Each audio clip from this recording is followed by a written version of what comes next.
Hey guys, welcome back to the channel. This is story about What If Naruto X Ghost Rider Justice League Part 1. Before I start, please do support for more amazing content and comments for Part 2.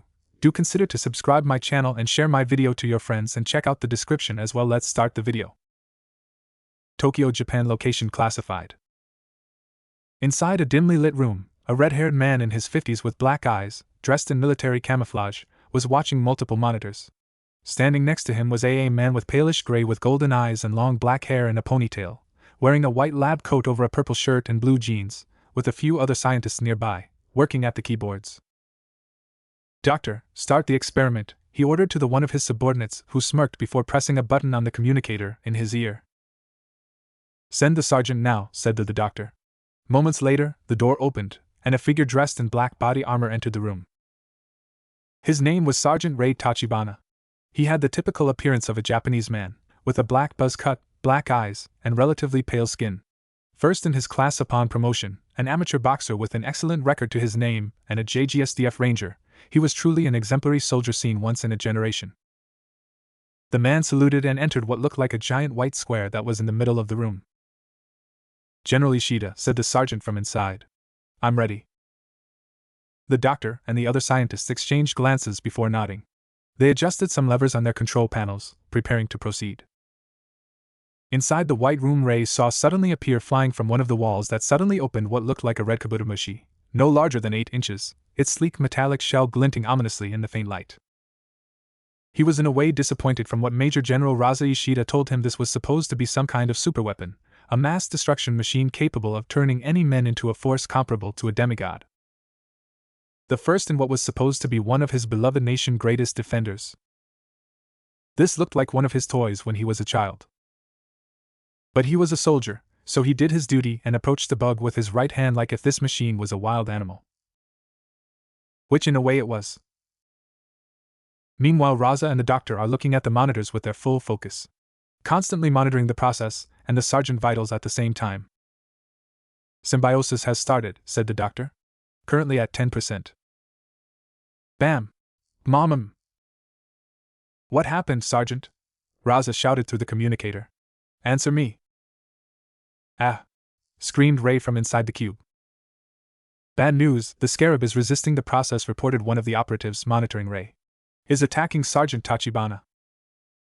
20%, the doctor said, his gaze locked on the screen. "The scarab is connecting with his spine." Suddenly, the lights in the room began flickering. "The scarab is resisting the process," the doctor noted. 38%. "Release the sonars, quickly!" Raza barked. The operatives activated the sonar, releasing a special frequency designed to temper the scarab during dangerous moments. "Aya!" Rei screamed even louder, his voice echoing through the room. 53%, the doctor announced, increasing the sonar output. "This is the highest synchronicity we've achieved with the scarab so far." Pew! In an instant, a burst of sparks erupted, and with a deafening crash, the ceiling lights and several computers exploded in a rain of glass and sparks.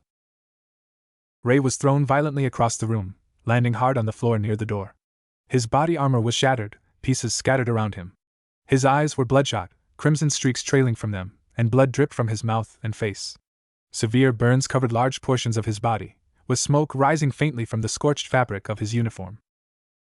The operatives quickly sealed the squared chamber, and the scarab flew around, watching them as they sealed the door. Then they said through communicator, "Subject 51, Sergeant Rei Tachibana, is in critical condition. We need support in Area 12. "General, please, I can't feel my legs," said Rei from the floor, panicking, raising in his voice, "What happened to my legs?" "Alert the medics and bring him to the ER. Now!" barked Raza at his underlings, who quickly lifted the man from the ground and dragged him out of the room to the hospital wing. "Another one bites the dust," joked the doctor, causing Raza to glare at him. It was an extremely inappropriate comment, especially to someone as proud of his military career as Raza was. "Come on, it was just a joke. It's not my fault your men are so incompetent," the doctor added, smirking.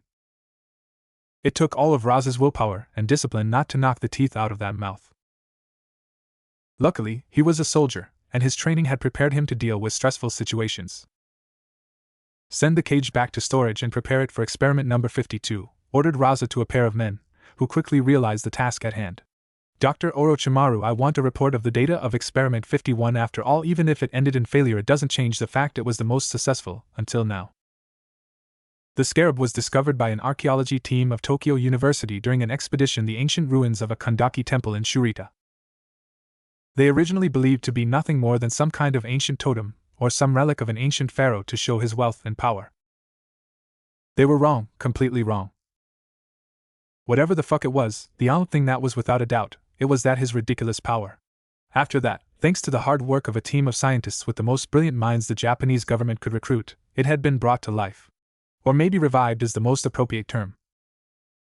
If their research was correct, they had in their hands a weapon with more dangerous potential than an atomic bomb. The problem was making it controllable. The majority of test subjects ended up like Sergeant Tachibana, regretting the attempt for the rest of their life. The others wished they had been that lucky. The scarab was unruly and refused to operate like it was supposed to. The closest thing Raza could describe him was like a wild horse rampaging to its heart's content, ignoring his master command, a truly untamable beast. Ugh, hi. Raza groaned while angrily punching the wall, denting it with the sheer strength of his fist. What kind of perfect, exceptional, and talented person do you need to be to get this fucking bug to work? Tokyo Shinjuku. Achoo. Sneezed Naruto while driving a patrol car. Shit, somebody is talking about me, he grumbled to himself. Being an officer in the Tokyo Metropolitan Police had its moments, but working at a police officer in Shinjuku wasn't exactly what the TV dramas made it out to be. It's not like he didn't like his job. Hell, he liked his job, but if he was 100% honest, he thought that he would be busting yakuza and serial killers by now. Instead, he was stuck doing grunt work at the Koban. The Koban, a small police post connected to the main station, focused on a more direct approach to the community, doing things like directing traffic, investigating minor crimes, patrolling the area, guiding tourists, taking care of lost children, or assist in bigger cases, etc. They are basically the typical entry points for rookie officers and officers stuck doing grunt work. And Naruto wasn't someone who wanted to spend his career in the Koban. He wanted to be a detective. Hell, he even passed the detective course last year at the first chance he get, and while his grade weren't the greatest, his superior blamed it on his overeagerness and lack of field experience, but he still passed and submitted an application to the Criminal Investigation Division a few months ago. As he speed up in the car while watching the closed business and the city lights surrounding the night sky. Well, at least it's quiet, and I'm almost finished, so if it stay like this I can just go ho. And then his radio buzzed off. Shit. No, that was his own fault. He just jinxed himself. He really should have known better by now. Tokyo HQ to Shinjuku, we received a call about a drunk disturbance in the restaurant Ichiraku's by the Takamichi Avenue. Head there immediately. Over. Roger that. Over, he replied, pushing the button on the radio before turning on the sirens. He sped up, following the road toward Ichiraku's. It wasn't far, so he arrived relatively quickly. Ichiraku's was a small ramen shop that Naruto had been visiting since he was a kid. His mom used to work for Tuchi-san, the owner, so they were on familiar terms. Hell, Tuchi-san even named a dish after him, and Ayame had given him tips for his first date. In a way, this felt personal. That thought stayed with him as he parked the patrol car outside the restaurant. Pushing open the wooden door, he stepped inside and took a look around. Once inside the restaurant, a young brunette woman with eyes of the same color in her late 20s signaled him to talk to the side. Naruto nodded, subtly moving toward the side to avoid drawing more attention from the rest of the customers. Officer Uzumaki, thank you for coming, she whispered. Ayame and Ichiraku were going through a transition period. Her father, now approaching 60, could no longer keep up with the demands of running the restaurant full-time, so he had been stepping back, leaving more of the day-to-day responsibilities to her. By next year, Ayame would be fully in charge, giving her father a well-earned retirement. In a way, she was relieved that it was Naruto who showed up and not another officer. There was less chance of anyone making a scene with someone they knew personally. Still, seeing him in uniform always felt strange. She could vividly remember the little boy who used to sit at the bar stool, asking her for help with his math homework, while his mother worked in the kitchen. But just like her, people change and mature with the passage of time, and just like she wasn't a high schooler fuzzing about boys and idols, but an adult woman trying to run her own business, Naruto wasn't a little boy who hated doing his math homework, but an adult with his own responsibilities and objectives. Don't worry, Ayame-san, it's my job, Naruto said calmly. Normally, their interactions were more casual, but like most people who knew him personally, Ayame addressed him more formally when he was on duty. Naruto didn't mind. If anything, he appreciated the change. It made him feel more respected, in a way. I asked him to leave more than once, I.M. continued, her voice laced with frustration as she stole a glance toward the bar. He won't listen. He's loud, aggressive, and he's making the customers uncomfortable. I want him gone before he does something to someone else. Naruto noticed the subtle tension in I.M.'s posture. He understood the pressure she felt in running the restaurant without her father, to show that she could be the boss. So it's better to do this right. So a drunkard, said Naruto with I.M. nodding. Don't worry, I.M.-san. I will take care of it, said Naruto while going to the bar of the restaurant. In there it was a man mid-30s, if Naruto was going to guess, with silver hair. He was apparently arguing with the bartender. Excuse me, sir, Naruto said in a calm but firm voice, cutting through the argument. Can you come with me to the station? The man turned, his eyes narrowing at Naruto. Screw off, tax parasite. He spat, his voice dripping with disdain. Naruto sighed internally, already used to insults like this. If anything, this was one of the more common ones anyway. I mean, he had been vomited for a guy like this more than once and even spat a few times, ridiculized, threatened, mocked, etc. A few insults just don't bother him anymore. Hell, he was even stabbed once, going to the hospital for a couple of days and everything. He met a cool goth chick there, never got the name though. Sir, Naruto replied evenly, I'm pretty sure I pay more taxes than you. A few customers snickered at the retort. Even I.M. and the bartender cracked small smiles at the jab. And I insist, just leave quietly. Naruto kept his tone steady, despite the tension in the air. You haven't committed any real crimes, just go to the station and rest, then you can go to your house in the morning. That last part was true. The only thing Naruto could charge him aside from being a jerk was disorderly conduct, and that means he will probably spend the night in the drunk tank and they will let him go in the morning. That wasn't even an arrest anyway, just a temporary detention. However, that is only if he doesn't make things more difficult. What if I want to finish my drink in peace and you go fuck yourself instead, you nosy brat? Which he seemed to be doing. Naruto let out a slow breath. You've had enough for tonight, sir, he replied, keeping his voice calm and measured. You're disrupting the place, and you're making people uncomfortable. I don't want to make this harder than it has to be, and I doubt you want to be accused of trespassing. Just come with me, and we can handle this quietly. No one was complaining until you showed up, just leave and everything will be fine. Oh, shut up, Mizuki. I.M. snapped, her frustration finally boiling over. Every time you drink you yell, you break things, and when we refuse to serve you more, you harass or pick fights with my customers. I told you a million times you're not welcome here. Naruto internally asked himself why the hell I.M. didn't say anything to him when he come to Ichiraku's or went to the station to get a restraining order before. That would have solved a lot of problems. Who asked your opinion, you bitch, snared Mizuki. I pay my drink, the least you could do is let me finish it in peace. Naruto's patience snapped. He has a few triggers in him. Treating bad women, especially those close to him, is a huge one. Hey, you bastard, who the hell do you think you are talking to her like that? He said angrily, throwing all of his self-control out of the window. Mizuki sneered, stepping closer, his breath reeking of alcohol. Oh, what's the matter, officer? Did I hurt your little feelings? You gonna cry about it? Need your mommy's tits, huh? He shoved Naruto hard, eyes gleaming with drunken bravado. Not so high and might now, eh? Why don't I teach you some manners, you punk-ass brat? Mizuki growled, drawing his fist back for a punch. However, instead of being scared or angry, Naruto smiled. That gave him a reason after all. Mizuki's shove might have been meant to provoke him, but all it did was hand him the justification he needed. This went from mere taunting to assault on an officer, which means he can arrest him. Naruto saw the slow drunk fist coming from a mile away, so he only needed to move slowly so the drunk gave a jab to the air. Without hesitation, Naruto grabbed Mizuki's wrist in a firm grip, twisting it sharply in a textbook wrist lock. In a way, Naruto was disappointed. After all that show, Naruto expected a little more. Let go of me, you brat! Mizuki roared, his free hand reaching for Naruto's collar. Without missing a beat, Naruto used his hold on Mizuki's wrist as leverage.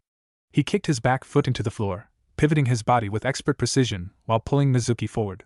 Mizuki's feet slipped out from under him, and with one smooth motion, Naruto executed a flawless shoulder throw. The drunk's body crashed to the ground with a deafening thud. But Naruto didn't let go. He quickly bent Mizuki's arm behind his back, locking it in place while pressing his knee firmly into the man's spine to keep him subdued. Mizuki let out a guttural howl of pain, thrashing beneath Naruto. AI! AI! AI! He screamed, voice cracking with frustration and pain. I'll kill you for this. He spat, his rage barely contained, but Naruto amused instead of worries. Ignoring Mizuki's threats, Naruto calmly reached for his handcuffs with his free hand. For disorderly conduct, harassment, failure to comply with a police officer's orders, assaulting a police officer, resisting arrest, and trespassment. You're under arrest, and with a quick snap, the cuffs clicked around Mizuki's wrists, securing him tightly. Mizuki continued to struggle beneath him, but his movements grew weaker, futile against Naruto's controlled hold. Mizuki could only glare him from the floor, with Naruto just gave him a teasing, arrogant smile and respond. He was enjoying this way more than he should. Naruto lifted Mizuki to his feet, keeping a firm grip on the man's cuffs to prevent any sudden movements. The silver-haired man staggered, and his resistance had faded, drained by the alcohol, embarrassment of the arrest, and the swift takedown. Ayame approached from behind the counter, her steps quiet but deliberate. Thanks, Naruto-chan, she said, her voice soft but laced with exasperation while giving Naruto a small bow. This guy has been a real pain for a while. I didn't want things to get out of hand, but I appreciate you handling it. Naruto gave her a small nod. Imagine if Mizuki broke a bottle in someone's head or well the thousands of stupidities that drunkards do while wasted. It's my job, Ayame-san. Don't worry about it. Though I'm probably going to need you come to the station to give a statement about this later, okay? Ayame waved him off, a faint smile tugging at her lips. I go first thing in the morning, just make sure this piece of shit doesn't show his face here ever again. I'll see to that, said Naruto before turning to Mizuki, who was surprisingly quiet. Naruto wasn't sure if it was embarrassed of being arrested, the reality of the situation crashing down to him, or something else entirely. But Naruto didn't give a fuck about it. Naruto grabbed Mizuki by the arm, giving him a firm push toward the door. Come on, Mizuki. Let's get you out of here, he said with a calm tone that contrasted the tension building between them. As they stepped outside, Mizuki didn't say a word. The silence hung heavy in the air. Naruto could feel the weight of the man's reluctance, but he had no sympathy to offer. Mizuki had made his bed, now he had to lie in it. Keep your head down, and not cause more troubles, Naruto ordered, guiding the stumbling drunk toward the patrol car. Mizuki just shuffled along, head hanging low. Naruto opened the back door, the cool night air carrying the scent of the city, as he shoved Mizuki inside. As the engine roared to life, Naruto glanced back for a moment, thinking, at least he won't be bothering Ayame for a while. With a small exhale, he shifted gears, heading toward the station. Bump bump bump. Hiroshi-san, I don't know how can you be so calm, said a Japanese man to his partner, another man of the same ethnicity. Knowing that thing is just a few meters away. Hiroshi glanced at his partner Takashi, and just sighed. The man was still too much of a greenhorn. The pair were assigned the mission to translate the scarab to their containment unit, just like they do to the rest of the gear. To keep things low profile, they were disguised as truck drivers, blending in with the other vehicles on the road. However, that thing has spent the whole travel pushing against his cage, which left his junior terrified. Don't be a baby, said Hiroshi, keeping his eyes on the road. That thing is locked in a cage surrounded by machine neither of us could understand.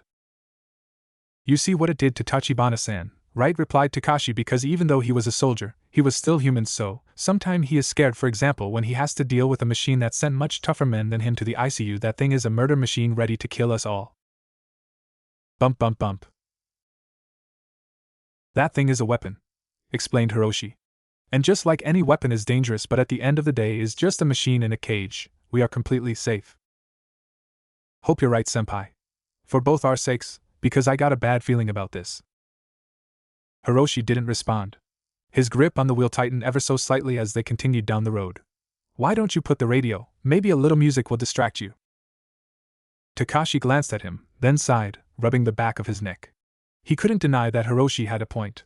Music might help, even if just for a moment. Any suggestions? Takashi asked, a hint of resignation in his voice. Bump bump. If you could find, maybe, I don't know, Dinah Lance. Hiroshi had to admit that American could sing pretty well. Takashi tried to turn the radio on. Bzzzddd. Takashi frowned as the static from the radio persisted, the faint buzz cutting through the air. He twisted the dial again, trying to get it to work. That's weird, he muttered, glancing over at Hiroshi. Hiroshi didn't look up from the road, but his expression tightened ever so slightly. Don't worry about it, he said, his voice unusually firm. It's probably just some interference. Bad reception out here. Good point, Takashi said as they entered a tunnel. Bump bump bump bump bump bump. I think he is getting more agitated, said Takashi, who was getting more anxious for the second.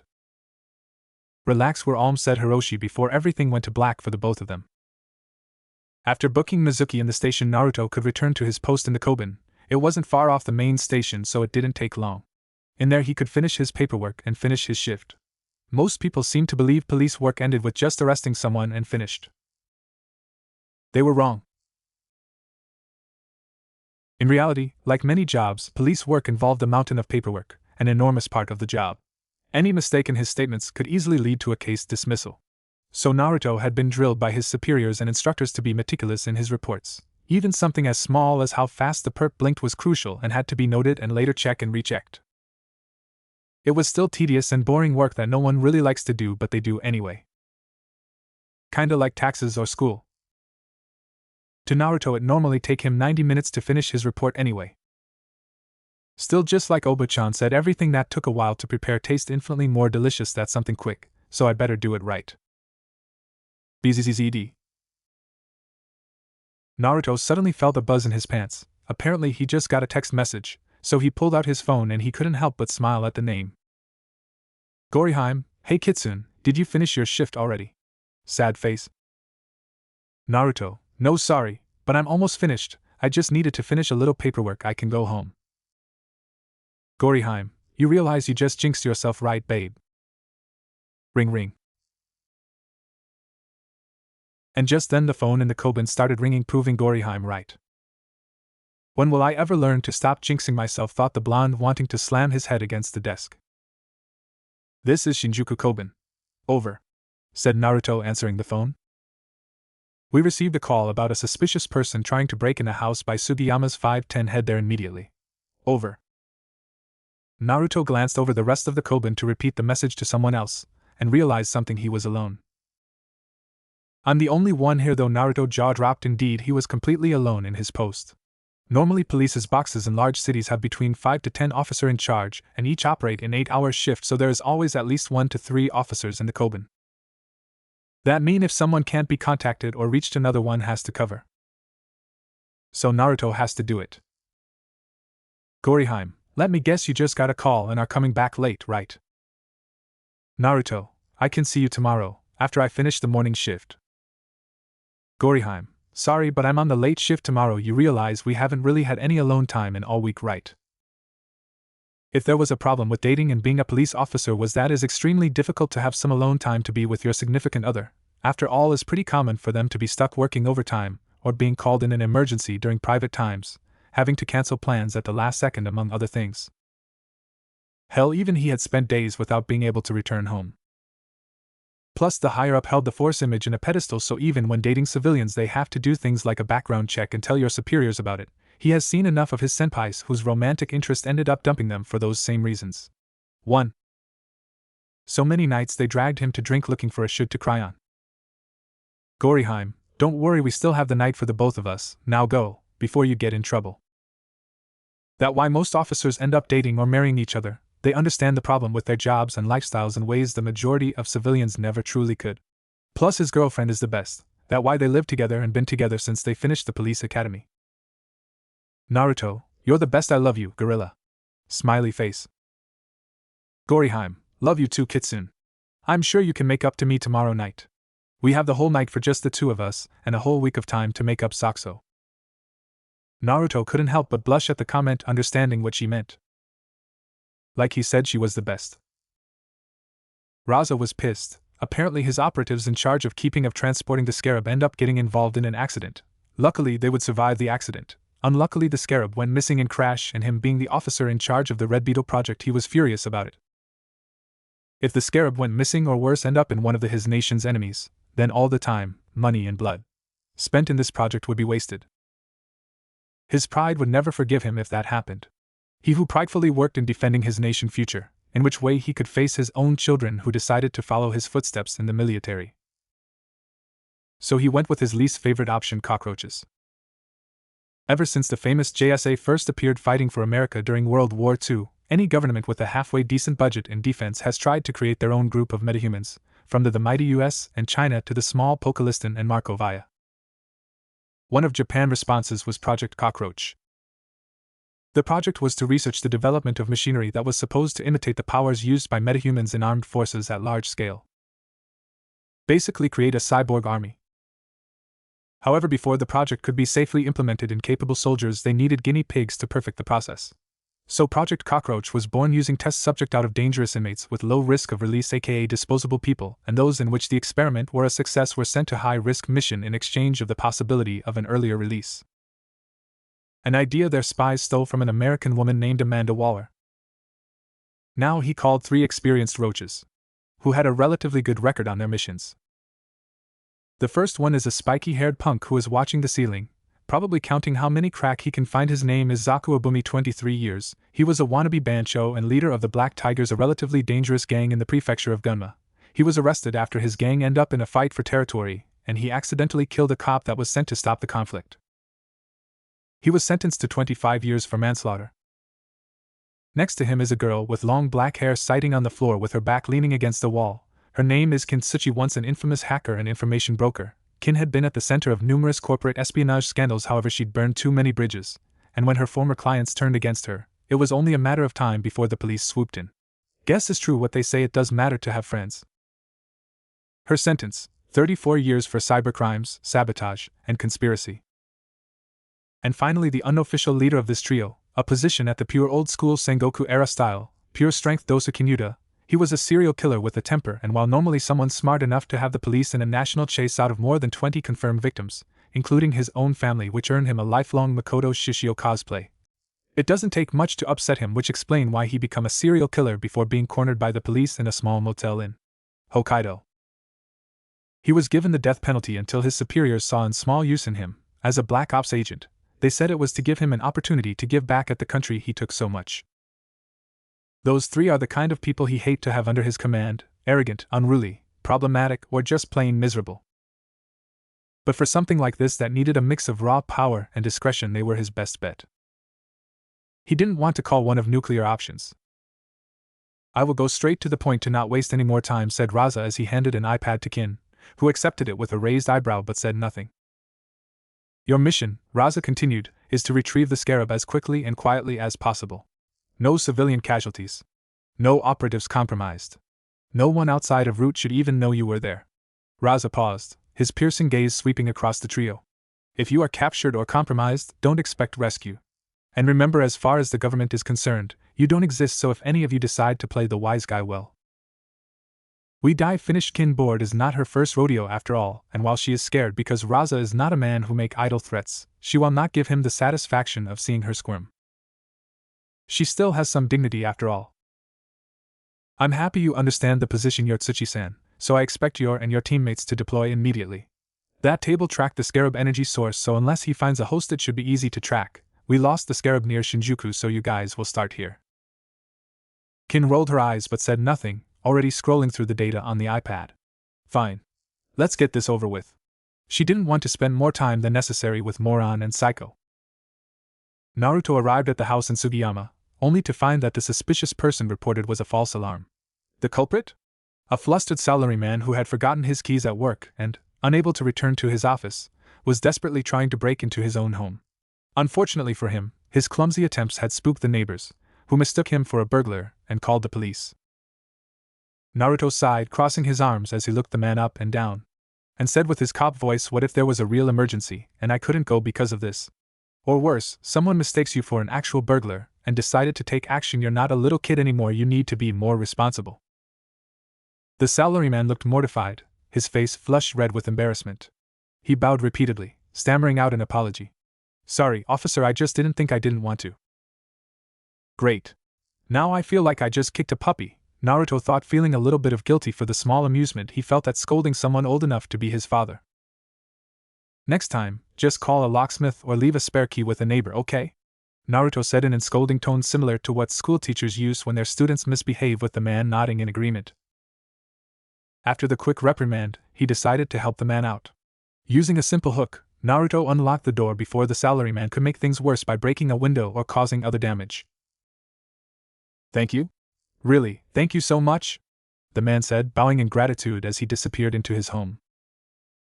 Naruto just smiled awkwardly and waved back before checking his watch. 1:12 a.m. He let out a long, tired groan. Between heading back to the station, changing clothes, and going home, he would barely have any time to sleep before his next shift started at 8 a.m. It didn't take long for him to decide. Yeah, the nap room it is, he muttered. Going home would just eat into what little sleep he could get. And after a long shift, even the hard, rickety bunk bed that smelled like piss and weed back at the station seemed like pure luxury. Plus, it's not like his girlfriend was waiting for him. Well, I still have time to have a little sleep before my NE. Just then he saw a trio breaking into a building. Naruto groaned, slapping a hand to his face. Really needed to learn to stop jinxing himself. He took out his gun and decided to follow them. Unknown to Naruto, he was being spied from a nearby tree. For a red kabutomushi. Zaku Abomi wasn't the smartest person in the room, and he accepted that fact, begrudgingly, but he accepted it. Maybe that was why his life had spiraled into absolute insanity. It was surprising how one bad decision, responding to a taunt from some piece of shit, had led to an arrest, which led to a conviction, which somehow landed him in this situation, hunting down a mechanical bug for the government. All for the benefit of a bigger piece of shit in a suit. And to make matters worse, he had to work with two people even worse than him, a manipulative bitch and a psycho. Maybe he should have just stayed in the big house. Sure, it wasn't paradise, but at least it was better than this. 3 meals a day, a roof over his head, and some of his old crew were still in there for company. Did you find something, Kin? Zaku asked. Kin glared at him, her eyes cold. Do I look like I found something, dumbass? She snapped. All 3 of them had been modified by the Japanese government, turned into cyborgs for the missions they didn't want to send their own men. Zaku's enhancements were in his arms, granting him aerokinesis. He could generate tornadoes with a flick of his wrist. It was apparently based on some research by a guy named Tiyomoro, but Zaku didn't care much for the details. All he knew was that he shoot tornadoes out of his wrists. Kin, on the other hand, became electrokinetic, perfect for someone who spent more than enough time behind a computer than in an actual fight. Like right now when they were using her to scan the area, hoping to track down the metal bug they were after. Actually, thanks to her hacking, she was always the one doing surveillance, breaking into systems, and pinpointing the exact location of their targets. She was still a huge egomaniac bitch. But a useful huge egomaniac bitch. Then there was Dosu. His ability? Sound manipulation. At first, it hadn't sounded as impressive as thunderbolts, or the power to create tornadoes with your fists. But that thought vanished after their first mission when Dosu blew a guy's head clean off with a single punch, using nothing but sound waves. After that, both Kin and Zaku left him in charge, without much arguing. Right now, they could pinpoint the Scarab's signature to a warehouse of Cord Industries, the poor man's Queen Industries, who was the poor man's Wayne Industries. Still ridiculously rich, though. Just saying, maybe you're wrong, said Zaku while stretching his arms, causing Kin to frown.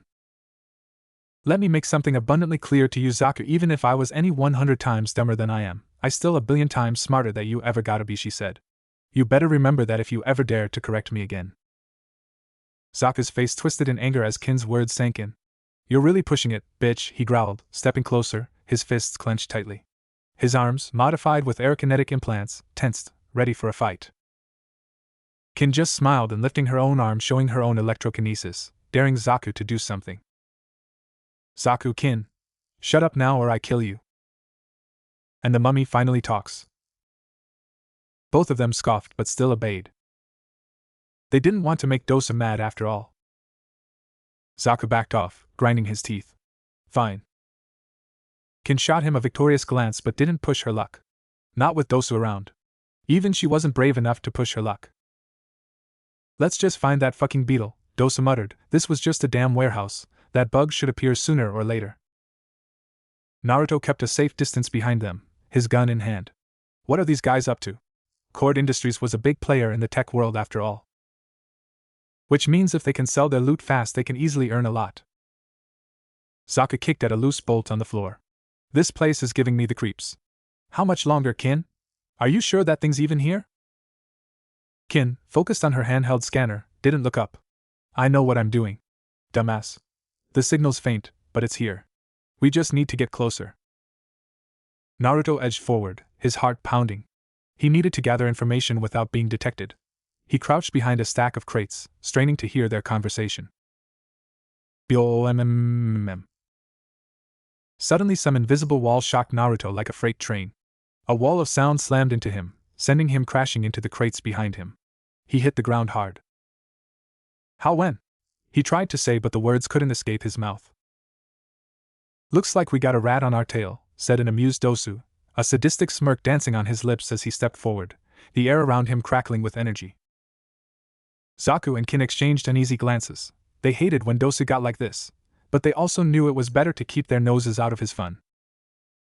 Just then, Naruto stumbled into view, gun raised and voice firm despite his racing heart. MPD freeze.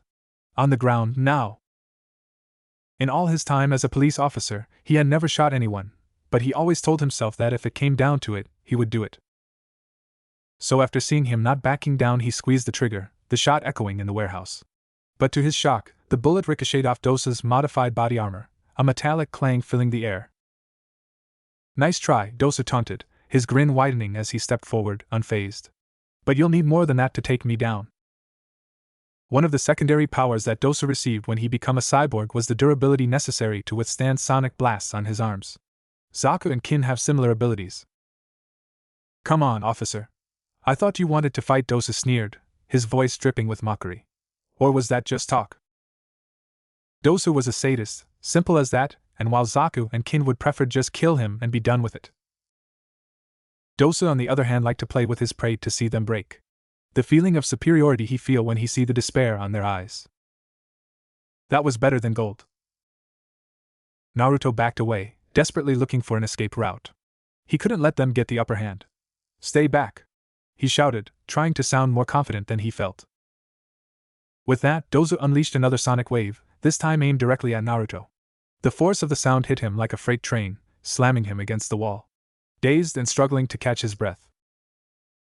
Fuck, he is toying with me, thought Naruto, standing up. I'm such an idiot, why I didn't call for backup, or reported this. Dosu, just kill him already.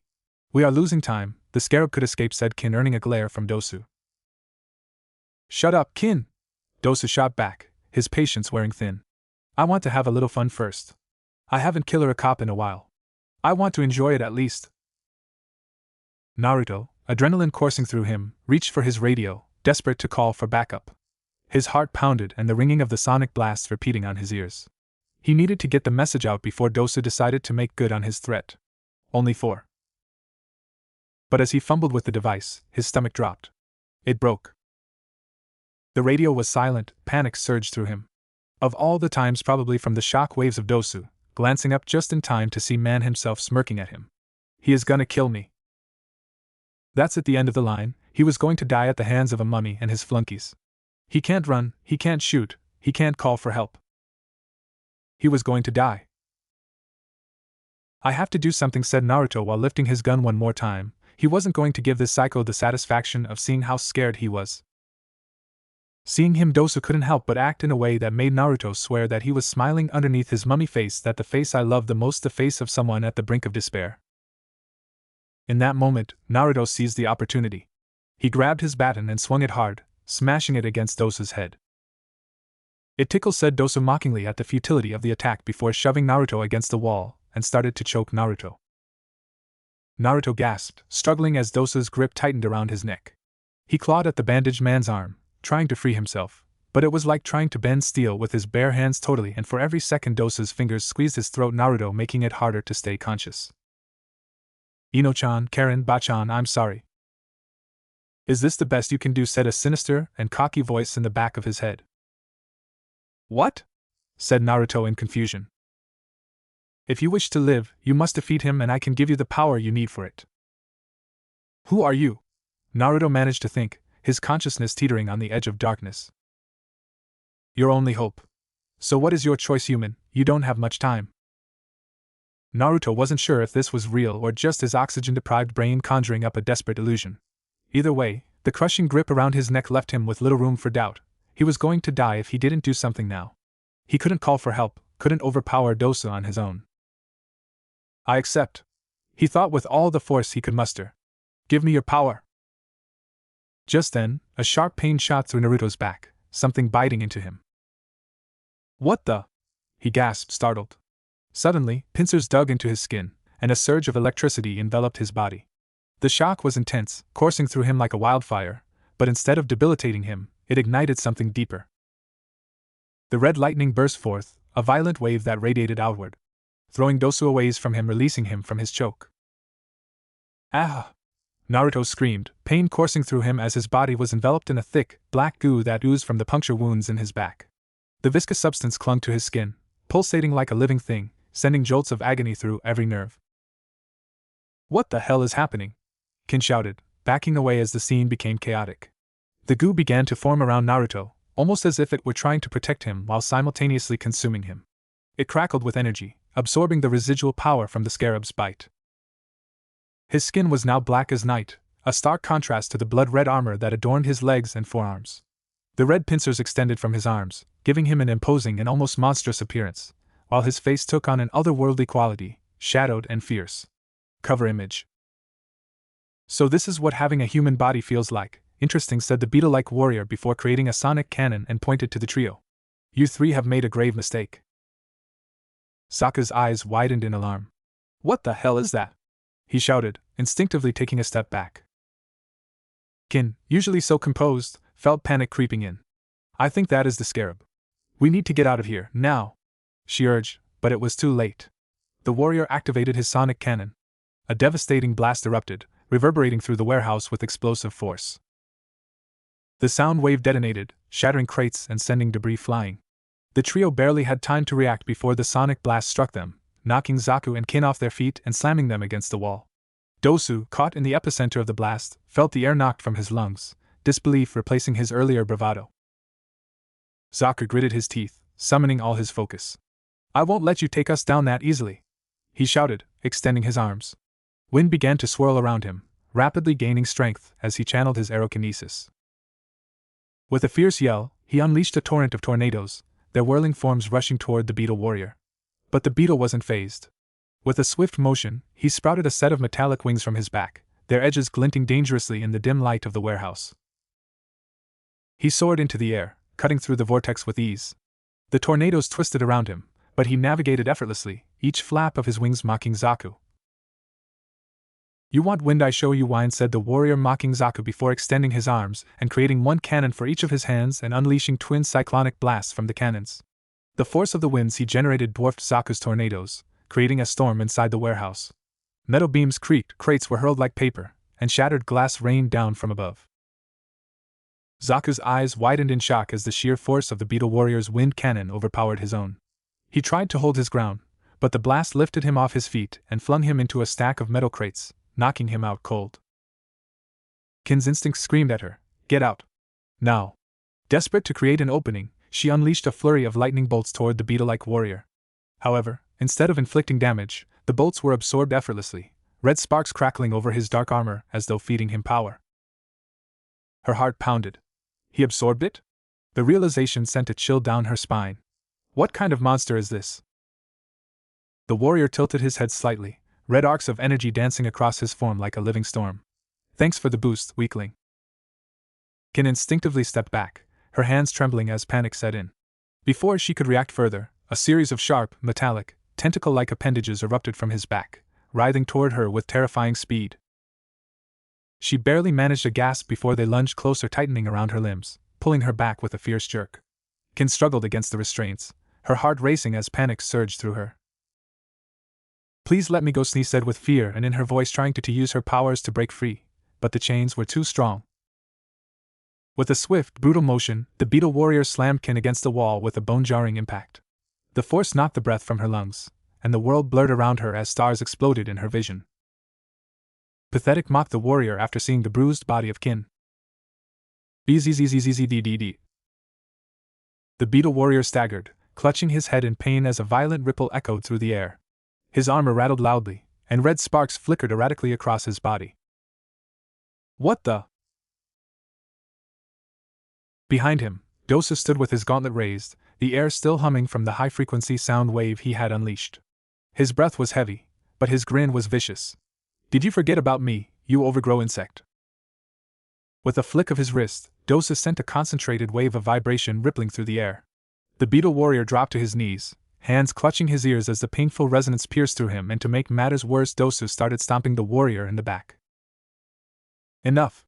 The warrior growled, gritting his teeth against the agony. He struggled to maintain his composure, trying to focus through the debilitating sound. Dosu, not satisfied, increased the frequency. His eyes gleamed with sadistic joy. You underestimated me, and now you'll pay for it. But don't worry, I'm going to make you pay for it piece by piece.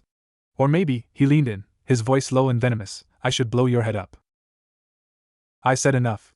He beat a warrior roared, summoning a massive pincer-like construct that shot out from his arm and clamped down hard on Dosu's stomach. The sudden pain and shock interrupted Dosu's concentration, the frequency wavering as he gasped. The vibrations he had been directing at the warrior faltered, allowing the warrior to regain his composure and leverage. With a savage twist, the warrior lifted Dosu off the ground, squeezing tighter. I will never be a slave again. The beetle warrior roared, his fury palpable as he unleashed a wave of electricity from his pincer. The crackling energy surged through Dosu, lighting up the dark warehouse with a blinding flash. Dosu's body convulsed under the shock, the power coursing through him overwhelming every nerve. He gasped, struggling to maintain any semblance of control. The beetle warrior, seeing Dosu helpless, couldn't help but sneered in to then cleave Dosu's unconscious form against the wall with his pincer. Now to finish this, the warrior said with cold finality, raising his left arm to summon a massive sword made of metallic energy. He prepared to bring it down and sever Dosu's head in one clean strike. But just as he swung, his left arm was suddenly gripped, his hand caught in a vice-like hold that stopped his sword midair. What? The beetle warrior snarled, his voice dripping with surprise and anger.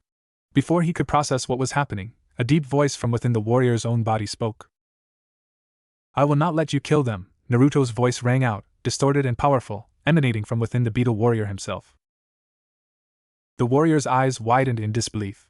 This is not your problem, human. Naruto's voice, cold and resolute, responded, it is when you try to kill someone in cold blood. You shot this man with the objective of killing him before, snapped the warrior. What the difference? There is a world of difference between acting in self-defense and cold-blooded murder, Naruto said angrily. He could be a lot of things, impulsive, hot-headed, and even rude, but he couldn't let someone kill on a whim. He was too moral for that. The scarab was annoyed. He had chosen this body because it seemed compatible, and the host appeared gullible and weak-willed. Much to his anger, it seemed this Naruto Uzumaki was more troublesome than he had anticipated. And what are you going to do? Mocked the scarab. It's not like you can stop me anyway. However, much to the scarab's surprise, when he tried to move, his legs didn't respond. This is my body, you piece of shit, said Naruto before causing the scarab to retrocede. We had a deal, exclaimed the scarab angrily. I give you power to save your worthless life, is only fair I get your body out of it. Naruto stood tall, his eyes burning with determination as he faced the scarab. What the difference between dying and losing my body? He growled. The last thing I want is a parasite parading around the city as me. Parasite? How dare you? I gave you power. You would have been dead without me. His form trembled with rage as his grip on Naruto's body tightened, but the more he tried to control it, the more resistance he encountered. Just another worthless human. Naruto's expression hardened, a fire igniting in his chest.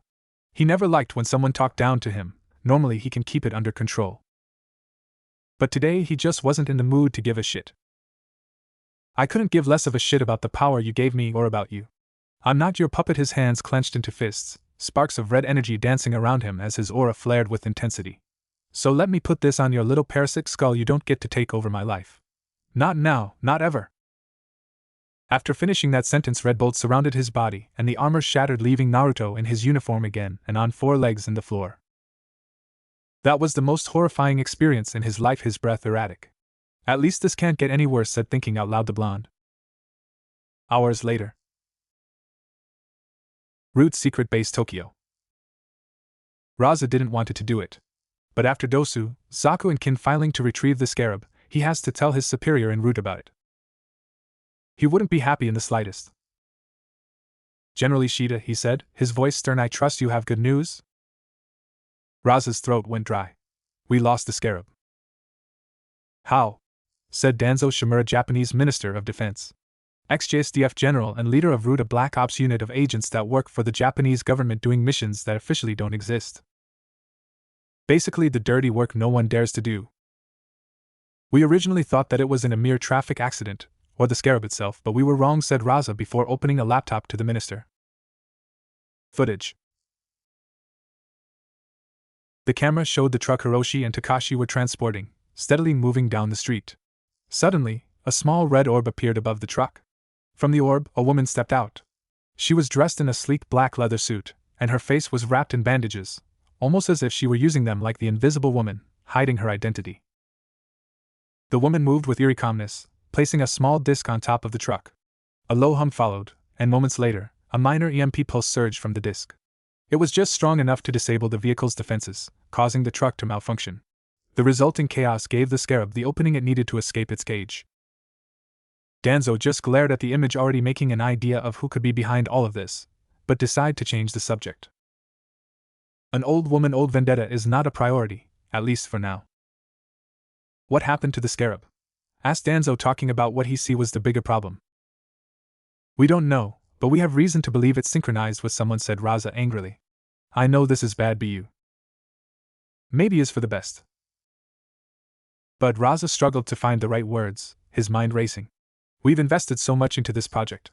Losing the scarab puts everything at risk. It's jeopardizing years of hard work. Shimura's voice turned icy, cutting through Raza's panic. Jeopardizing?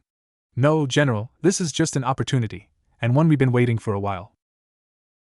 But sir, we just lost the superweapon. What if it fell into the hands of our enemies? We would lose one of few advantages this country has. His voice was edged with urgency, the weight of the situation pressing heavily on his shoulders. Danzo leaned back in his chair, a sardonic smile playing on his lips. Ah, General Ishida, that's what I've always admired about you. While most cling to the illusion of peace, you see the truth no one dares to voice. Even when our men aren't marching in the front, we are always at war, and the only way to keep our way of life safe is to wield the greatest power possible. And right now, we live in the age of the superhuman. With the Americans' Justice League standing at the peak of the mountain. Raza, still grappling with the implications of their loss, struggled to connect the dots. But sir, what does that have to do with the scarab? Because where the scarab failed, Hercus will rise. His tone shifted, a sense of gravity seeping into his words. Hercus? Raza's confusion deepened, his mind racing to catch up. Hercus was born as a replacement, created in response to the poor progress of the Red Beetle project. Unfortunately, the scarab's presence took up the time and attention he truly deserved. For a moment, Danzo imagined a golden champion sitting atop the bodies of the entire Justice League. At last, his country would take its rightful place in the world.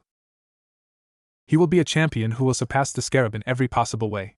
And believe me, General, when the time comes, the scarab will kneel against Hercus' might. Scarlet Scarab, Secret Origin Part 2. Naruto was breathing heavily, still unsure if everything that happened was a dream or not. I mean, it has to be. He didn't get possessed by a bug, he didn't use Empower armor. Well, technically the scarab used the armor and his body just went for the ride, and he didn't just beat 3 supervillains. So he come to the only logical and sane conclusion. This was a dream. A bad mix of seeing the Justice League in the news and something he ate last night. Yeah, that it is. So Naruto pinched his cheek. Nothing. Great, he groaned, running a hand through his messy blonde hair. It's one of those dreams. This wasn't the first time Naruto dreamed he was a superhero. Any person who ever didn't hate the Justice League has ever dreamed once about it. In his case, he has more than a few, with him eating ramen with Wonder Woman. So all he needed to do now was wake up. Hopefully in his bed, cuddled up with his girlfriend with her boobs pressing on his chest. Once that happened, this whole mess would dissolve into a vague, weird memory he'd laugh about in the morning. Maybe it was too soft, he muttered. Determined to snap himself out of it, Naruto pinched his cheek again, this time much harder. Ow! He yelped, rubbing the sore spot. Okay, maybe this is not a dream. No shit. Sherlock. The sudden voice made him jump, his heart racing as he whirled around to find the source. Who said that? Naruto demanded, scanning the room with wide eyes. The voice sighed in exasperation, the sound seeming to come from inside his own head. That would be me, genius. The scarab. Wake up, wake up, wake up, he muttered under his breath, tapping the side of his head against the wall as if that would somehow reset everything. You're lucky I'm here, the scarab cut him off, its voice dripping with condescension. You wouldn't even be alive if it wasn't for my power. Any other person would have groveled at my kindness. Well, thank you, Naruto said in the flattest tone possible, his sarcasm practically dripping from every word. He clearly didn't mean it as his eyes fell on Dosu, still unconscious and stamped against the warehouse wall. He approached him cautiously, placing 2 fingers on the murderer neck. Good, he's still breathing, he murmured, feeling a wave of relief wash over him. He really didn't want to kill someone, even if it wasn't technically him. How disappointing, don't you mean? The scarab chimed in coldly. Don't start, Naruto muttered under his breath. An enemy that walks today could kill you tomorrow. Naruto, ignoring the bait, decided to speak. Look, they are out now, so you can leave without worry, and if I can go back to my life. And you can go back to suck a tree somewhere I don't know or care about, and we never have to see each other again. Comprehend? It's not that simple, human, the scarab retorted, its tone showing it wasn't thrilled about the arrangement either. Why? Naruto asked sharply, narrowing his eyes. Touch your back, the scarab ordered firmly. The police officer hesitated, but the authority in the insect voice pushed him to comply. His hand shook slightly as he reached behind him, his fingers pressing against his back. He froze as he felt it. There was something there, something hard enough that he could even felt through the layer of the stab vest he was using, but at the same time it was small enough that from an outsider point of view it may be invisible. What is that? He muttered under his breath. The scarab's voice echoed in his head, smug and uncaring as ever. That human is me, it said.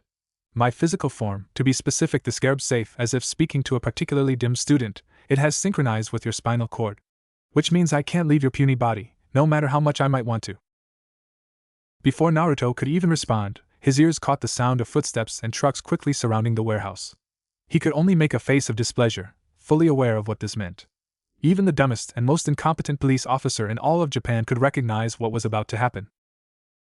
And it wasn't good. Not at all. Tokyo troopers, Naruto muttered while face-palming. Guess someone heard all the ruckus we caused a while ago. Although metahuman criminals were not so common in Japan as they were in America, there were still multiple incidents and victims caused for them, so the NPA invested its funds into creating the Special Crimes Division of the Metropolitan Police. Or, as they were dubbed by the media, the Tokyo Troopers. An elite tactical unit designed to serve as the first line of defense in case of an emergency. A way to keep the citizens safe without having to rely on the charity of heroes of other nations coming to visit. But another thought raced through the blonde's mind. Why the fuck didn't you guys show up 5 minutes ago? The rational part of his brain knew the answer. Before the fight, there hadn't been anything that indicated a situation serious enough to call them in. However, that didn't make the situation any less of a mess. And the worst part? It was totally his fault. Well, maybe not totally. Maybe, like 40-45%-ish his fault. Yeah, sure, he didn't know Dosu and his goons had powers. But he should have called it in before tailing them. Hell, he didn't even have 3 pairs of handcuffs on him. And sure, he was totally confident he could take out 3 guys in a street fight, he'd done it before. But if he'd had more backup, maybe someone could have called the Tokyo Troopers so they would have arrived earlier. And then? Then, he wouldn't be stuck with that fucking Hamisho parasite on his back. Sometimes, he deeply hated that damn Uzumaki impulsiveness of his. To be honest, it had gotten him and his relatives into more trouble than it had ever helped them.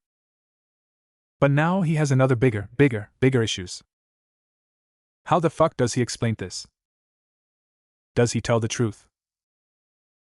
No, he didn't want to truly test his luck with this. This could go with him being labeled as mentally unwell aka insane, and getting canned or worse strapped in an operation table with a mad scientist wanting to see how this fucking thing work. So he has to lie then. He turned his head around and seeing the 3 barely alive potato sacks that were Dosu and his goons and the small fire that was next to them, and all the property damage caused in the fight. Yeah. This was bad. Naruto swallowed hard as reality set in. How the fuck do I lie about this? Because any excuse he came up with, any lie, would crumble the second one of those 3 idiots woke up and spilled everything. He could already picture the interrogation room, his superior officer staring at him, arms crossed, waiting for an explanation while Dosu babbled on about the bug-faced freak that nearly blasted his head off. Naruto rubbed his temples, feeling an oncoming migraine. His brain desperately searched for an escape route. Maybe I could just run for it. No sooner had the thought crossed his mind than he dismissed it. No, they've already surrounded the area. The second they see me making a break for it, they'll chase me all the way to Russia. Just kill them, said the scarab, transforming Naruto's right arm in a plasma cannon to show his point. I'm not going to kill those three, said Naruto, still holding to his morals. I was talking about the cops. That's even worse. Then give me a solution, genius, because if your small brain hasn't realized it yet, we don't have much time before they surround us. Before Naruto could respond, a crimson, circular portal erupted beneath him. What the? Gravity vanished from under him, and in the blink of an eye, Naruto was falling. Ben. Just as Naruto vanished, a group of 5 Tokyo troopers stormed into the factory. The doors were open with full strength. The troopers were clad in full body, dark blue armor that covered every inch of their bodies. The helmets they wore were sleek, with a dark visor that completely obscured their faces, leaving only the words MPD on the back of their armor and police written on their chest. Each member of the team held a rifle in their hands, ready for action. They quickly pointed their guns, ready to shoot at any hostile movement in the area. One of the troopers pulled down his rifle at the sight of Dosu and his teammates, and approached them slowly, his teammates covering his behind in case of an emergency. What the hell? He muttered under his breath. Their team had been dispatched due to reports of strange noises coming from the warehouse. Some witnesses had mentioned lasers, mechanical sounds, even small explosions. But judging by the state of the 3 obvious trespassers and the destruction around them, they had arrived too late. Hirose, get the jaws of life.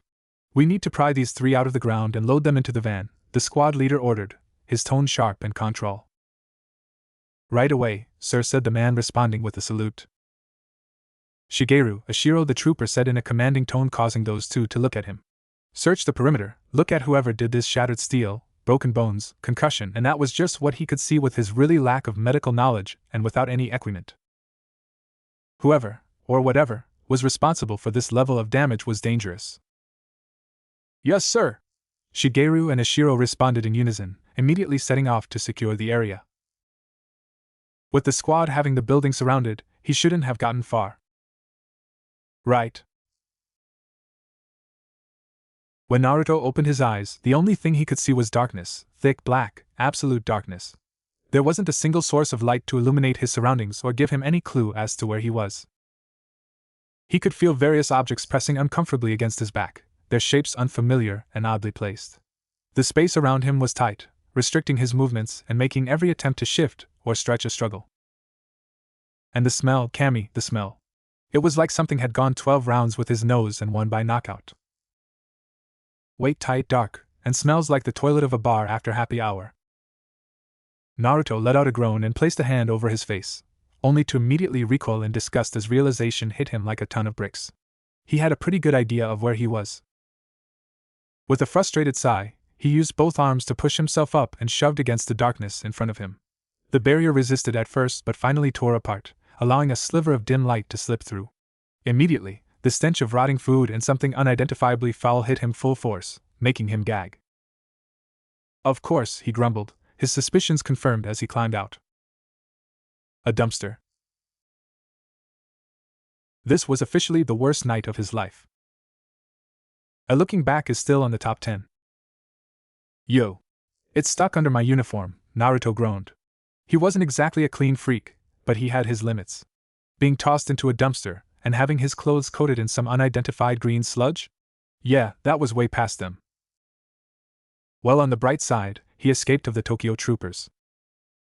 At least this can't get any worse, he mumbled while holding the need to puke after taking out a fish head that was stuck in his stab vest.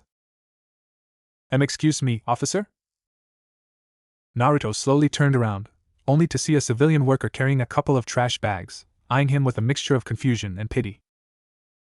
Is something wrong? The man asked hesitantly. Naruto's face flushed red with embarrassment. Don't worry, I was chasing someone, but I guess they escaped. Ha ha ha, he forced out a chuckle. Well, you can't catch everyone. The worker's eyebrows furrowed. Are you Sue? Yes. But Yes. Naruto cut him off a little too quickly, straightening his posture in an attempt to look composed, just like they had trained him to do in the academy. The worker stared at him for a long moment before sighing and shrugging. After all, if this cop was in a mess, it wasn't his business. All right, officer.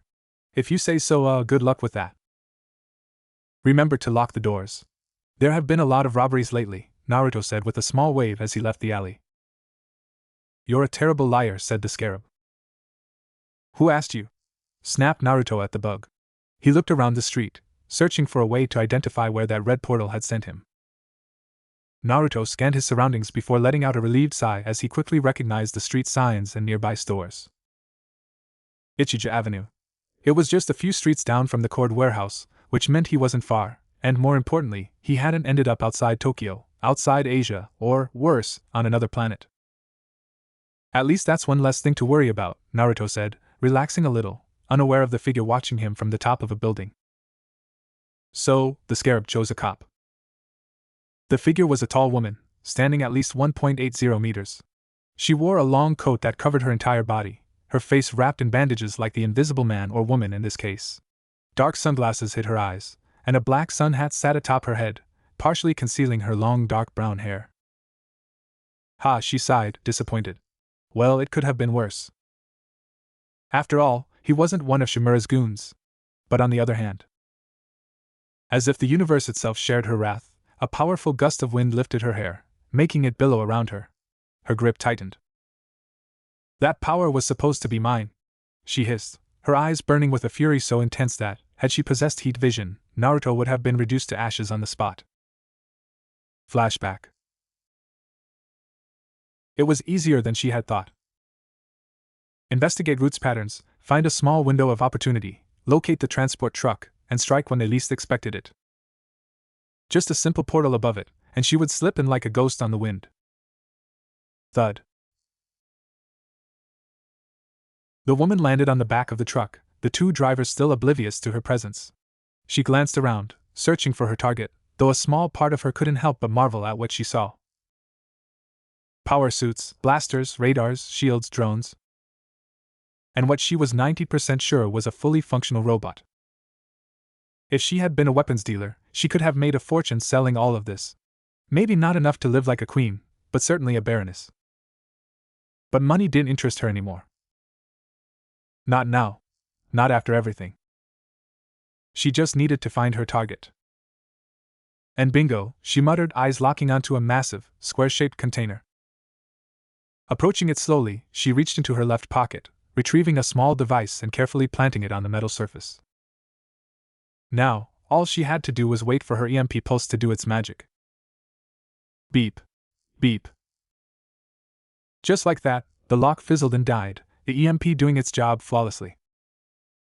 Seeing that it worked, the woman forced the lock and swung the door open, her prize mere seconds away. The power she had spent decades searching for, the final piece she needed to complete her long-held ambition, was finally within her grasp. And there it was. The red beetle, bound in chains and secured by heavy locks against the wall. If her intel was correct, this wasn't just some artifact. It was a weapon of mass destruction, a force capable of obliterating entire armies. Her fingers worked quickly, picking the locks one by one. Click. Click. Click. The moment the last shackle fell away, the mechanical insect sprang to life, propelling itself into the air. It hovered just a few centimeters from her face. For a brief moment, she wasn't sure what it was doing. Was it relishing its newfound freedom? Evaluating her? Or simply savoring a few precious seconds in the air, free of purpose? But she had no patience for hesitation. Overcome by impulse, she lunged forward, her right hand reaching for the scarab. Only for the bug to dart away, effortlessly evading her grasp. She saw her right palm and launched it again, trying to capture the weapon, only for the weapon to resist her. She knew this robot was supposed to be difficult. She read his file, but not even try her, test her, or giving him a chance. It looks like she was going to have to use Plan B. She read that a sonar could disturb his circuit long enough for capture. What she didn't know was that using the very same weapon that had once been used against it was the final drop in an already overflowing cup. The scarab reacted. Furious, it shot forward and tackled her with brutal force, slamming her into the ground. The last thing she remembered was desperately opening a portal, just as the scarab's body began crackling with what looked like red lightning and the machinery started to explode. Flashback end. After that, the truck exploded and the scarab escaped to God knows where, causing her to spend the whole night looking for it. By the time she finally found it, it was already fighting 3 of Shimura's attack dogs. That moment of hesitation, that weakness, was something she would never truly be able to forgive herself. If only she had been braver, if only she had fought harder against the scarab. The sheer wrath at herself boiled over. With a sharp exhale, she swung her fist into the nearest wall, cracking the surface. Blood smeared across both her knuckles and the concrete. But one thing she had learned in life was that whining and throwing a tantrum like a little girl never accomplished anything. No matter how furious she was, no matter how much she despised failure, she had to keep a cool head. That was the only way forward. If the scarab's power was even half of what she suspected, a direct confrontation would be suicide. Now, she was left with 2 options. The first was to wait for the cop, the current host, to die. Let fate or his own enemies handle the dirty work. Once he was dead, she could simply pry the scarab from his corpse. But there was a problem. Nothing guaranteed that the scarab would still function after his death. Would it shut down? Would it self-destruct? Would it seek out a new host before she could reach it? Too many unknowns. Too many risks. That left her with her second option. She had to use him. Manipulate him. Guiding him down the path she needed him to take. That was why she had saved him from the Tokyo troopers. Not out of kindness. Not out of mercy. But because she needed him alive. He was already a target. Shimura's men wouldn't let him roam free forever. They would keep coming for him. Eventually he was going to face that piece of shit, and when that moment came, then she would put a bullet through that fossil's skull. Her fingers curled into a fist, nails digging into her palm as she lifted her left hand. A flick of her wrist and the air shimmered, swirling into a vortex at the edge of the building. "Or my name isn't Sage," she muttered. And with that, she stepped into the red portal and vanished into places unknown. Meanwhile, Naruto in the street felt a strange shiver down his spine. After going back to the station and changing from his uniform to an orange hoodie, black jeans and Snickers, Naruto was ready to return home. It wasn't a long trip, just one quick stop at the train station and a few minutes walking to the apartment he and his girlfriend rent. It wasn't anything fancy, but it was cheap and in a great location. More importantly, it was theirs. And just theirs. And unlike the old police dorm he used to live in, he didn't have to worry about his coworkers knowing every little detail about his life. That alone made moving out worth it. Police officers were worse than high school girls when come to gossip. It was actually a huge incentive when he first brought up the idea of getting a place together. Obviously, he never told her that was part of his reasoning. He wanted to live. Duh.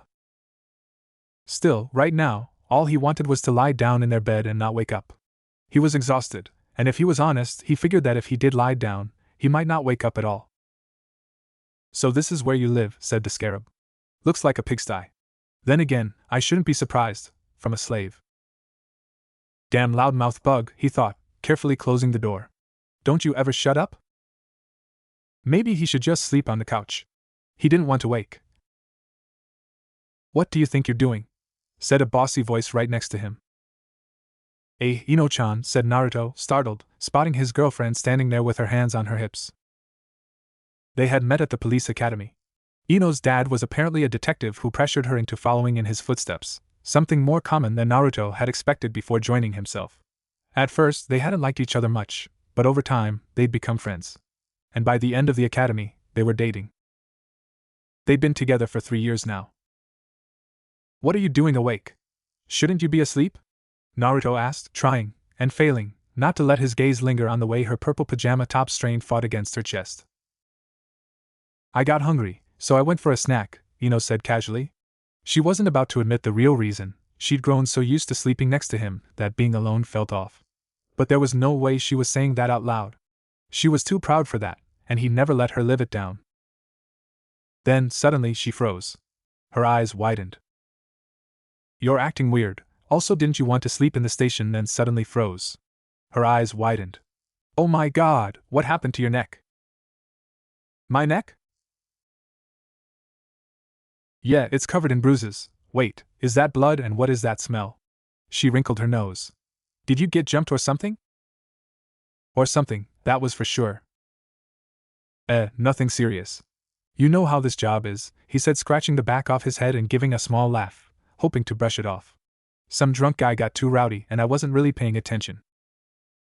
That was apparently the wrong answer as Ino frowned and stepped closer, inspecting the bruises that Dosu had left behind. Take off your shirt, ordered Ino while crossing her arms. Hat?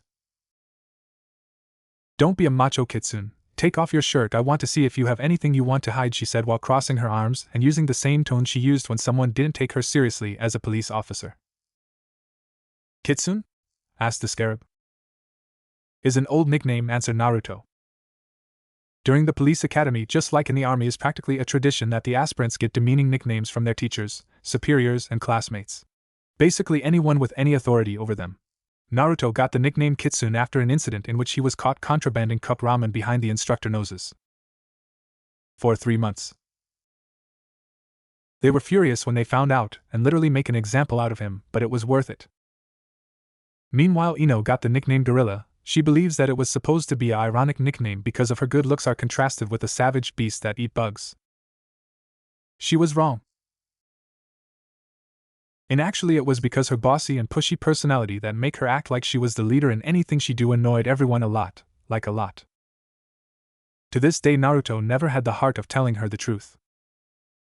In a way Naruto was just like his dad, never capable of going against the woman they love.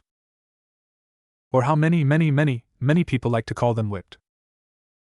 Which was a problem because destroy the woman before she become a threat. Don't you dare, said Naruto angrily to the scarab-shaped monster that lived in his back. Is not that he didn't trust her, if he didn't then they wouldn't have lasted this long.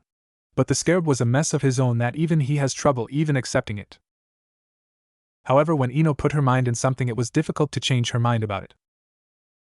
Luckily Naruto learned how to deal this from watching his dad and his mom. Naruto grabbed Ino's chin, pulling her to look at her eyes, and while both set of blue eyes connected with each other he leaned and stole a kiss from her, causing her to close her eyes the moment their lips touched each other. When he pulled back, he pressed his hands together in a mock sign of apology. Gomen, I did something dumb. But I don't want to worry you, I promise you I will be more careful, okay?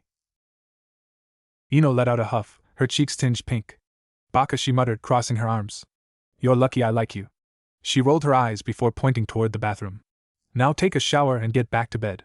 You smell like you just crawled out of a dumpster. Now Naruto could only sigh and relax. He barely dodged that bullet. That sexy big boobed, with a good-ass bullet.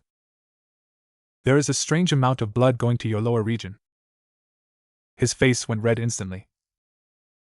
Shut up, shut up, shut up! Naruto mentally screamed at the scarab, resisting the urge to physically shake his head. For the love of all the kami, please shut up. 20 minutes later. Naruto let out a long, satisfied sigh as he stepped out of the shower, steam rising in wisps around him. He stretched his arms over his head, rolling his shoulders as the tension from the day melted away. Ah, he exhaled, ruffling his damp hair. Just what I needed. There was nothing more relaxing than a hot shower after a stressful day. You're a strange one, slave, the scarab commented with curiosity. I thought you would be more what you humans called it, weeping about this. Naruto pulled an old Superman shirt over his head that he used as pajama, adjusting the fit before grabbing his blue shorts. What do you want me to do? Freak out? Punch a hole through a wall? And start crying saying oh no my life sucks, BWA, he said in a fake girly voice. I know that pathetic right now, there's nothing I can do about you. He gestured vaguely, referring to the alien technology now fused to his spine. I could throw a fit, but that'd just be a waste of energy. I asked for the day off tomorrow, I'll deal with you then. Right now? I just want to go back to bed. Ever since he was a little kid, his parents, mostly his dad, had drilled that lesson into him. Keep calm. Focus. Think. If there was a problem, find the solution. If there wasn't a solution, then find the best way to handle it. Panicking? Freaking out? That was just an invitation to make an even bigger mess. It had taken Naruto until his late teens, maybe even early adulthood, for that lesson to really stick. But now, even though he was impulsive and hot-blooded by nature, he tried to apply it as much as he could. Though if he was 100% honest, if he doesn't get rid of this thing soon, he will start panicking and badly. So when he saw Ino already snoring loudly in bed, he couldn't help but smile, thinking that she looked like a princess when she slept. Quietly, he slipped into bed beside her and pulled her into a hug. Root HQ. Orochimaru leaned back in his chair, the faint creak of the leather the only sound in the sterile lab. He took a sip of his black coffee, bitter, scalding, just the way he liked it, before turning his attention to the laptop before him. Per protocol, he needed to fabricate a cover story in case one of their operatives was apprehended by local authorities. A simple post on the dark web, buried beneath layers of encryption, would be enough to send investigators chasing shadows while the organization continued its work undisturbed. If Orochimaru was being honest, he wasn't surprised the cockroaches had failed. The moment the scarab bonded with the host, the mission had been doomed from the start. He exhaled through his nose, calm and unbothered. If superhumans were ranked from D to S, those grunts barely scraped AC, B at best, if he were feeling generous. Meanwhile, if his data was accurate, the scarab's new host sat comfortably at an A, perhaps even a low-tier S. A bum fighting a national champion would have had better odds. Frankly, it was a miracle they hadn't been torn apart. And yet, even through the disappointment, Orochimaru couldn't help but feel a flicker of intrigue. The power the scarab exhibited that night, it was nothing short of fascinating. If the drone footage was to be believed, then the host wasn't just powerful. He was something else entirely, a self-evolving combatant, capable of adapting to threats in real time, generating the perfect weapons for any scenario. This wasn't just a breakthrough. It was a glimpse into what could be the next step in his grand design. Let Raza and Danzo play their little soldier games. Orochimaru had already walked that path, and he had no interest in returning to it. He tapped a finger thoughtfully against his desk, scanning his notes with clinical focus. Now if only there was a way to gather more data. What he needed was simple, a real battle. A no-limits confrontation where the scarab could show its full capabilities. With proper analysis, frame by frame, transformation by transformation, replicating its technology for Project Hercus might actually be within reach. And in a city of 15 million, surely it wouldn't be hard to provoke a response. A slow, reptilian smile curled across his lips as he typed a new search query. If the TMPD's database was up to date, and it always was, then the perfect candidate was already waiting. Someone who not only had the power but also a personal vendetta against the scarab. The host didn't know it yet, but the game had already begun. He was already in Orochimaru's sights, like prey already wrapped in a boa's coils deep in the Amazon. Let's start experimenting. After, if there was one thing Orochimaru liked, was to test his experiment's limits. And break them. In the morning, after a sleepless night, Naruto stretched in bed, his bones cracking as he moved. He turned over, only to realize he was alone. Frowning, he got up and left the bedroom, heading straight for the kitchen. There, he found Ino making breakfast. "Hey babe, you're just in time. I'm almost done with the eggs," she said without looking up. Naruto blinked in surprise. It wasn't that Ino couldn't cook, they even had a rule: if one was out, the other had to make dinner. It was just that Ino didn't like to cook, something the woman made more than clear in more than one occasion, so when they were both home, she usually asked him to do it instead.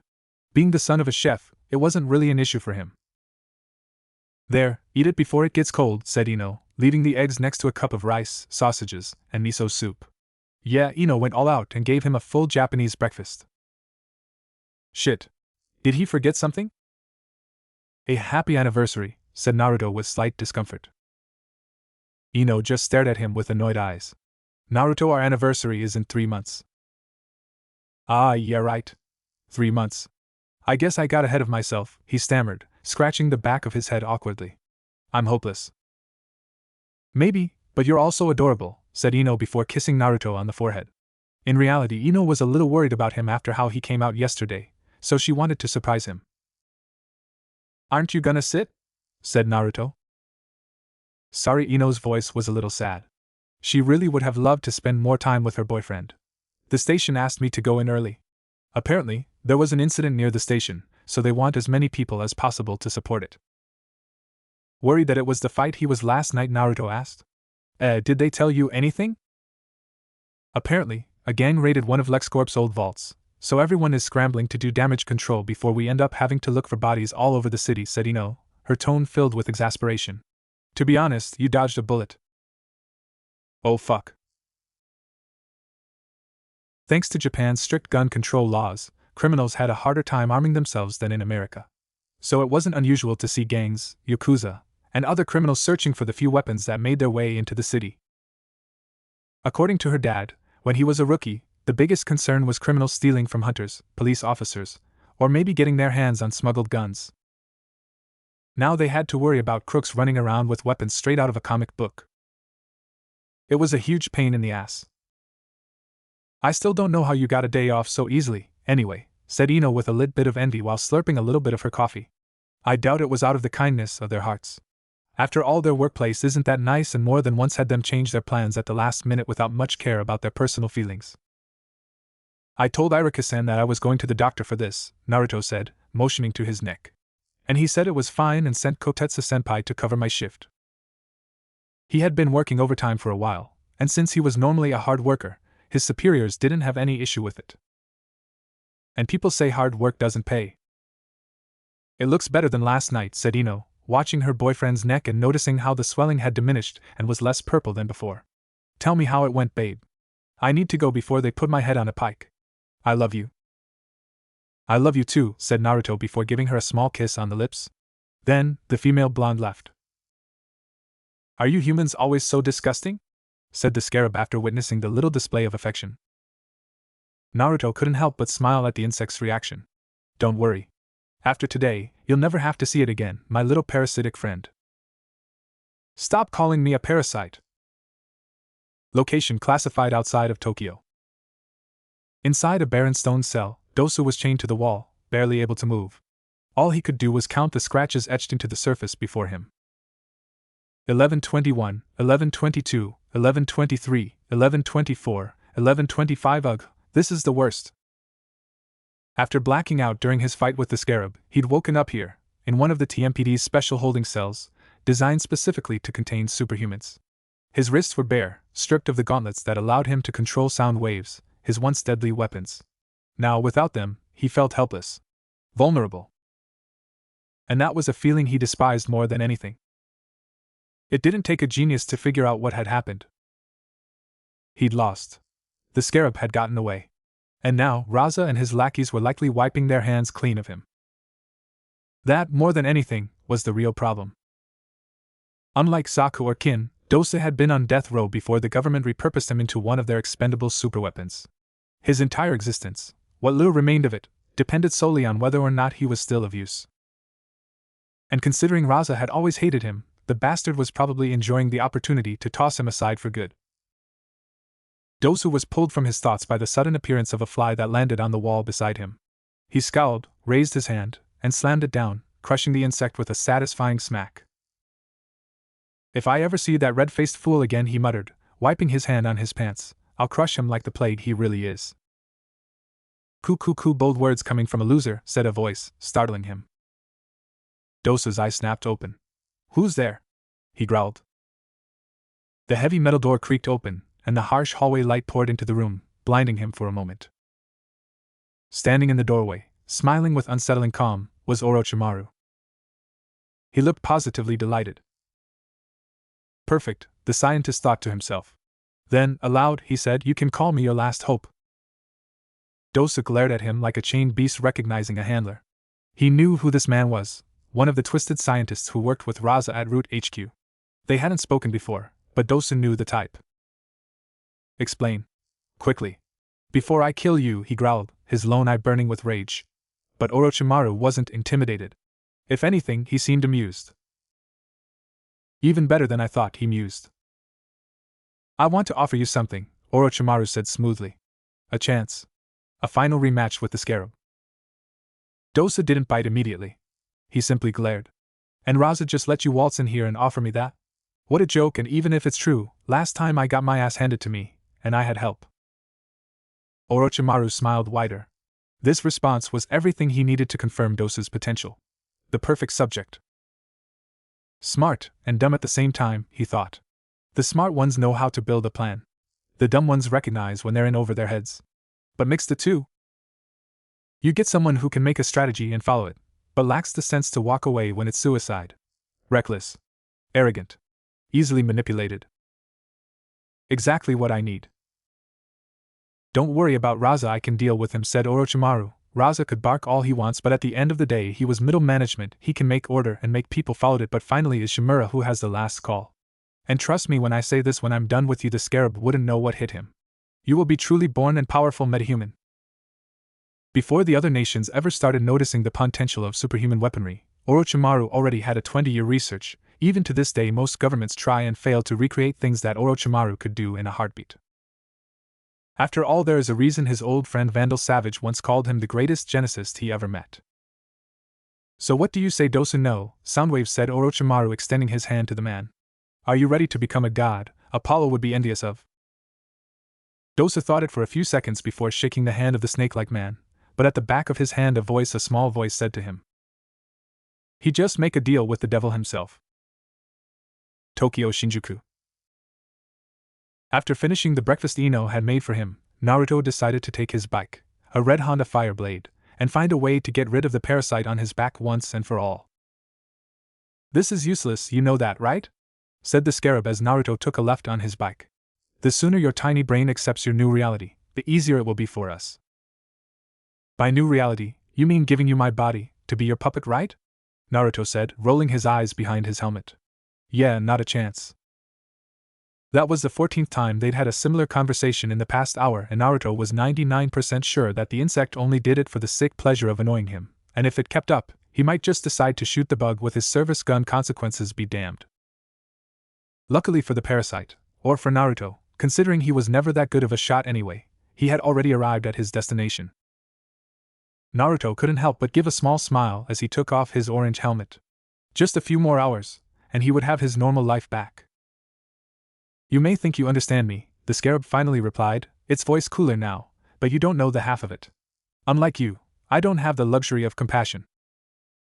The more reason for us to go our own ways, don't you think?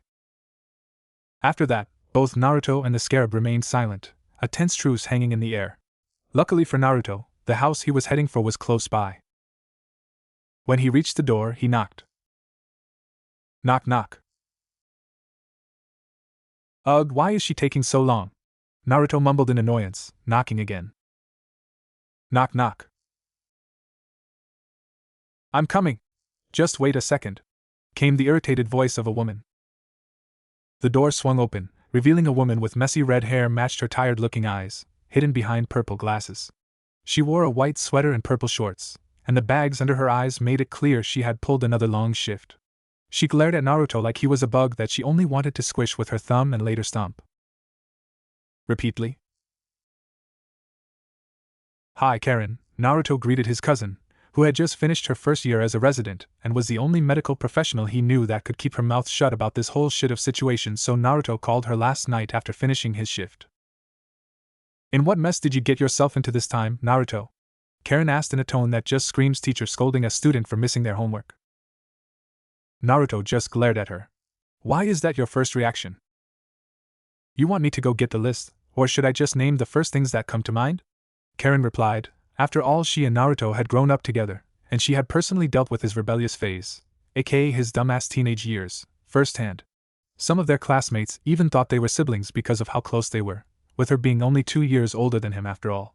So much to his charge, and there was nothing she didn't know about him. Luckily for him, the same thing was true in reverse. I brought Anpan. It's your favorite, Naruto said, waving a bag of food that he bought like if it was some king of peace offering to a dangerous wild beast.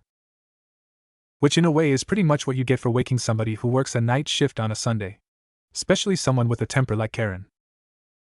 It's a start, Karen replied, taking the bag, leading Naruto inside. Wanna have a drink? She asked, pulling a carton of orange juice from her fridge. Do you have a Coke? Asked Naruto, craving something sweet while taking a seat around his cousin's modest kitchen. Karen noted and tossed him a can. Catch. Thanks, he said, catching it effortlessly. He popped it open and took a sip. The taste of the sugar in his drink made him feel as a wave of relaxation through his body. He really needed that. So tell me, Naruchan, what's going on? I doubt you came so early just to hang out, said Karen while whipping a juice mustache out of his mouth. After all, while the cousins are in good terms and have no trouble in keeping each other company, The fact his cousin called in the middle of the night to go in one of their few off days was well weird. Is some kind of medical emergency, I think, said the blonde, not knowing how to start telling the story while watching the floor of the apartment, avoiding the redhead eye contact. Karen's eyes suddenly widened in realization at seeing her cousin's reaction. Embarrassed attitude, highly secretive, medical emergency, and difficult to say can only mean one thing in her book. Oh my god! You got Ino-chan pregnant! No, Naruto shouted, his face turning crimson as he crossed his arms in an X to emphasize his denial, only to pause after a few seconds, remembering what they did a few nights ago. At least I think I didn't? Last Wednesday, he and Ino had watched a musical with that old-timey American actress Ino loved, Rita Farr, and well, a home-cooked meal and way too many snuggles had left them both in quite the frisky mood. Let's just say they didn't get much sleep that night. And he was surprised the neighbors didn't come to complain. Though thinking back, maybe they were just too embarrassed to do it. Oh, Karen pouted in disappointment as her mood quickly soured down. I kinda wanted to be an auntie. Wait, really? Naruto asked, surprised. It wasn't like he and Ino hadn't talked about it before, especially after some of their relatives started asking questions, but they had put it in the way later down the line box. Right next to marriage and wedding. After all, they were only 22, and neither of them was in any rush to be parents, nor did they feel capable of being competent ones. So they had decided to revisit the conversation when they were at least 25. The idea of having to take care 100% of a defenseless life, he shakes just thinking about it. Yeah. I mean, being an aunt has all the fun parts of being a parent, and none of the gross and hard ones, Karen said with a teasing grin as he see Naruto's face turned into a beautiful embarrassed red. Naruto was so easy to fluster. It was amusing, and besides she likes Ino, she was funny, had a good head on her shoulders and make Naruto happy. So yes, she approved the relationship, plus, I'm pretty sure between you and Ino-chan, you guys will give me a cute nephew to spoil. That's cool. Wait, we're getting off track, Naruto said, quickly composing himself. So, what is the problem? Karen asked, raising her eyebrow. The problem was that Naruto didn't know where to start, the armor, the bug, the fight he got into last night, or something else entirely. In the end, he decided to go with his gut. I think it's easier if I just show you. But be careful, it's well something else, Naruto finally said, beginning to take off his clothes. Naruto, I'm a doctor.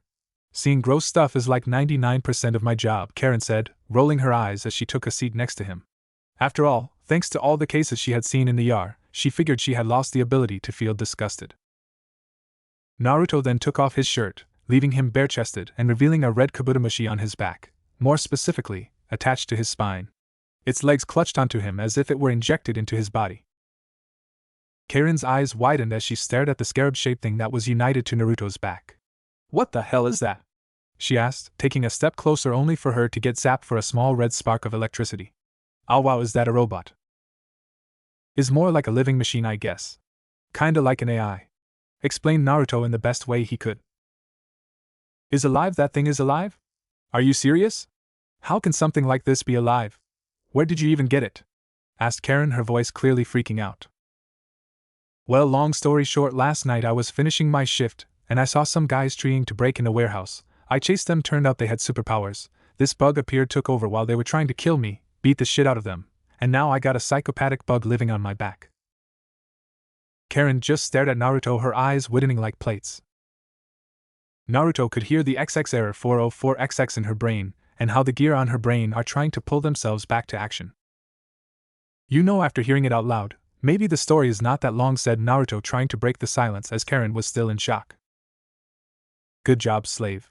You broke the woman, said the scarab with a sneer-mocking voice. Not helping, said Naruto, already tired of the insect bullshit. Karen, please talk to me, and I know that this may be a lot to take at once. But I wouldn't drag you into this if I didn't thought it was important. I really wish that I took a beer instead of a juice, Karen groaned, squeezing her juice. Okay. Let me process this for a second. She took a deep breath, staring at the glowing, red mechanical bug latched onto Naruto's back like some kind of cybernetic parasite. It twitched slightly, as if aware of her gaze, and she felt a shiver crawl down her spine. She never liked bugs all that much. A living AI bug that gave you superpowers and now it won't leave your back, said Karen out loud just to check if she got everything right. I wouldn't say like that. But I guess that summed up, Naruto said, popping his neck, though inside he was wondering if dragging Karen into THS was an incredibly bad idea. But he was desperate, and it's not like he had a mad scientist on his speed dial. So it seemed like the best option at a time. But after seeing her reaction, he really was starting to have second thoughts. Karen sighed, dragging a hand down her face. Alright, let's assume for a second I'm not hallucinating from sleep deprivation. What exactly do you want me to do here, Naruto? I'm a doctor, not even that, I'm just a resident. This alien thing is beyond me. I don't know if it's an alien, said Naruto, I mean it could be Atlantean. Every time those guys appear on TV they always have some. Oh, trust me, something that creepy is definitely an alien, interrupted Karen while watching how one of the legs that was piercing Naruto's skin moved, proving her point. She stared at him for a long moment, then slowly shook her head. You realize how insane all this is, right? Oh, trust me, I know, Naruto muttered, running a hand through his hair. And I figured you're the only doctor who can help me without calling someone to strip me down in a lab while trying to figure out how this thing works. You're actually the only person I've told about this. So not even Ino-chan or maybe Oba-chan? Especially not them, Naruto said firmly. If I told them, they'd worry or panic, and honestly, there's little they could do anyway. So why bother them? So they can support you, you fucking dumbass, Karen thought, fighting the tick in her forehead. Naruto was a sweet guy. Too sweet. The kind of person who tries to put others before himself, even at his own expense. Especially at his own expense. That was his worst quality. By far. If Naruto had a problem, he'd find a way to solve it on his own without alerting anyone. Needed money for school? He got a part-time job. Got into a fight in school? They would only notice if he had some kind of bruise in his body, or by cleaning blood stain of his clothes. That attitude caused her and their grandparents a lot of headaches growing up, and Karen would have been angrier with Naruto if she didn't know exactly why he is like that. Basically, Naruto was not the type of person to beg or ask for help lightly. Hell, even coming here show how overwhelmed he must felt. If this was a little bit less serious, she would get a camera to tease him later. Besides, just like her, Naruto is an Uzumaki, and we Uzumakis are ridiculously stubborn in, well, anything they do. Any argument to change his mind about something would be just wasted saliva. Karen exhaled, rubbing her temples. A way to pour water on her inner fire. Naruto, like I said before, I'm a doctor, not an exorcist. So I ask you again, what exactly do you want me to do? Take it off? Naruto shrugged. I dunno. Maybe check it out, see if there's any way to get rid of it? Naruto, Karen started, her voice softer now, only to see the pleading look in her cousin's face making him feel like she carrying an anvil on her back. You're lucky I love you, she muttered, running a hand through her messy hair. Fine, I'll look into it. But I'm not making any promises. Now go and lie in your belly while I get some latex gloves. Karen took a deep breath, steeling herself as she approached him. She set her chopsticks aside, put some latex gloves and grabbed a flashlight from a nearby drawer. As she knelt next to him, her brow furrowed with concentration. Alright, let's see what we're dealing with here, she said before poking it cautiously. A small spark of energy zapped her fingertips. Ow. Son of a bitch. She pulled back, shaking her hand. That was on purpose. Naruto winced. Yeah, sorry about that. Should have warned you, he is a douche. Karen scowled at him before turning her glare toward the scarab. Oh, you definitely should have. She blew on her fingers, still stinging from the zap. So the insect has an attitude that just peachy. That was just a warning, the scarab's voice echoed in Naruto's head. Perhaps next time, she will approach with the respect due to a superior entity. Oh, shut up, Naruto grumbled. Karen shot him a confused look. Is it talking to you? Yeah, and you'd hate it. Already do, she muttered. She grabbed the flashlight and leaned in again, this time more cautiously. The scarab didn't zap her immediately, so she took the chance to examine it more closely. Its metallic shell gleamed under the light, shifting ever so slightly as if aware of her gaze. It's fused to your spinal column, Karen observed, her voice tight with discomfort. Not just attached, it's integrated into your nervous system. Removing this, well, it won't be easy. How bad is it? Naruto asked, bracing himself. Karen exhaled sharply, then gave him a deadpan look. How partial are you to adult diapers and wheelchairs? That bad, huh? He muttered, believing her completely. Karen had never been a person that liked to beat around the bush.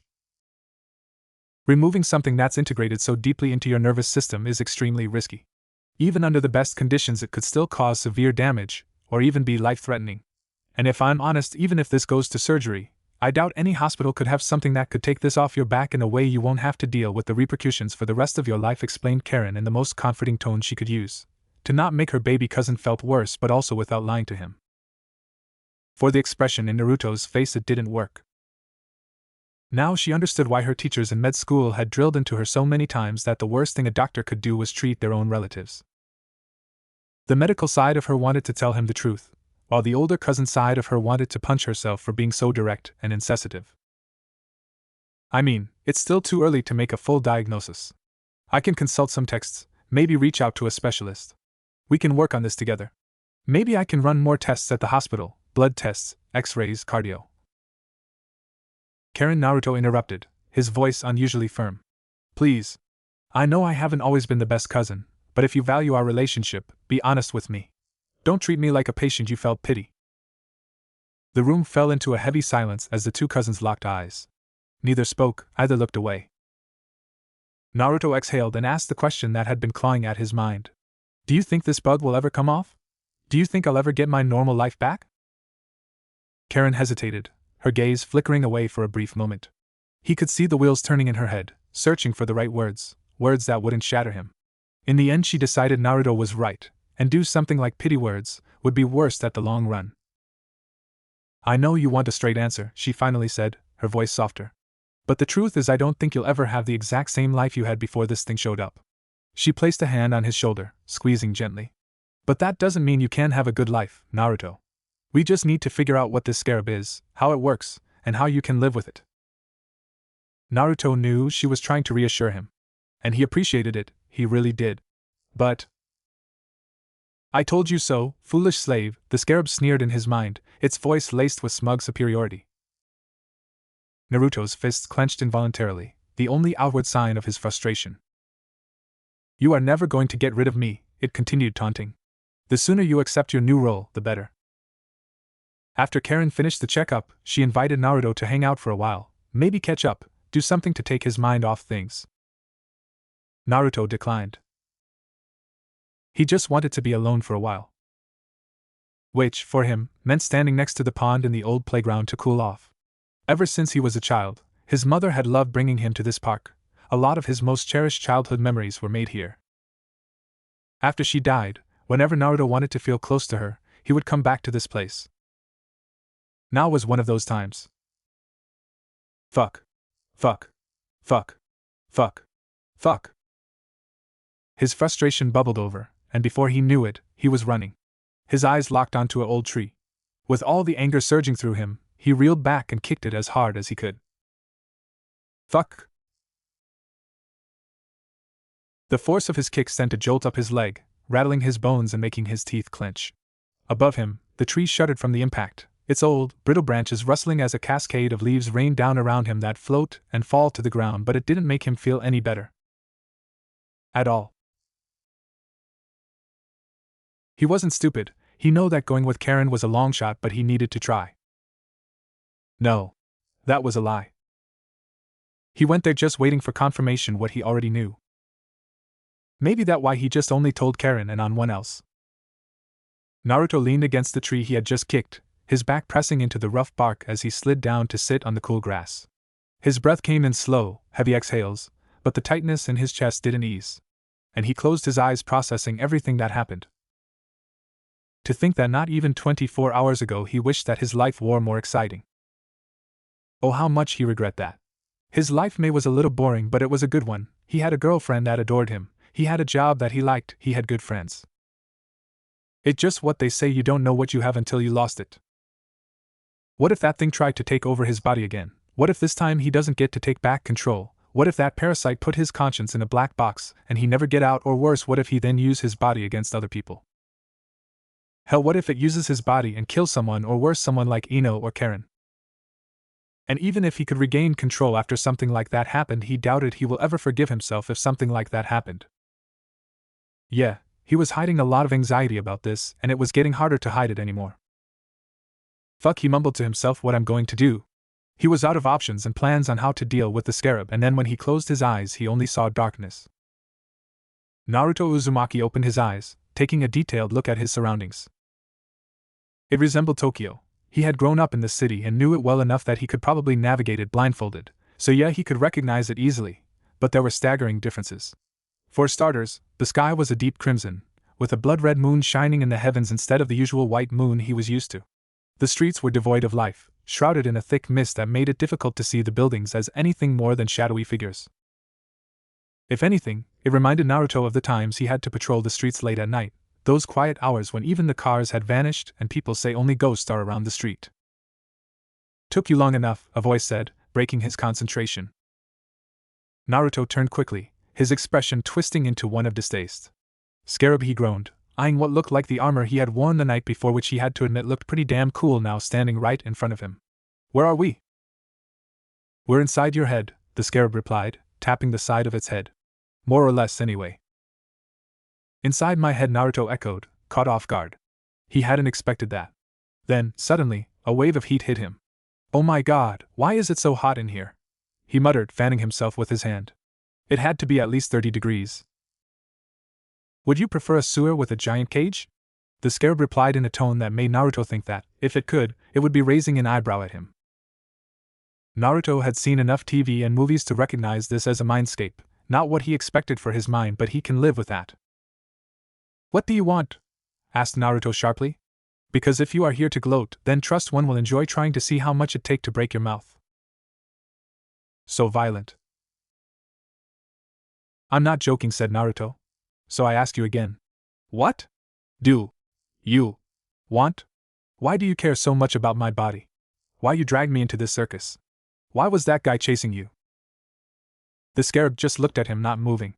Not even an inch. Like a predator ready to pounce. "I want revenge. Revenge against anyone that ever dared to walk over me. Make them pay for using me as slowly as I can while I relish on the suffering painted over their faces. Sadly, I can't take my true form on my own.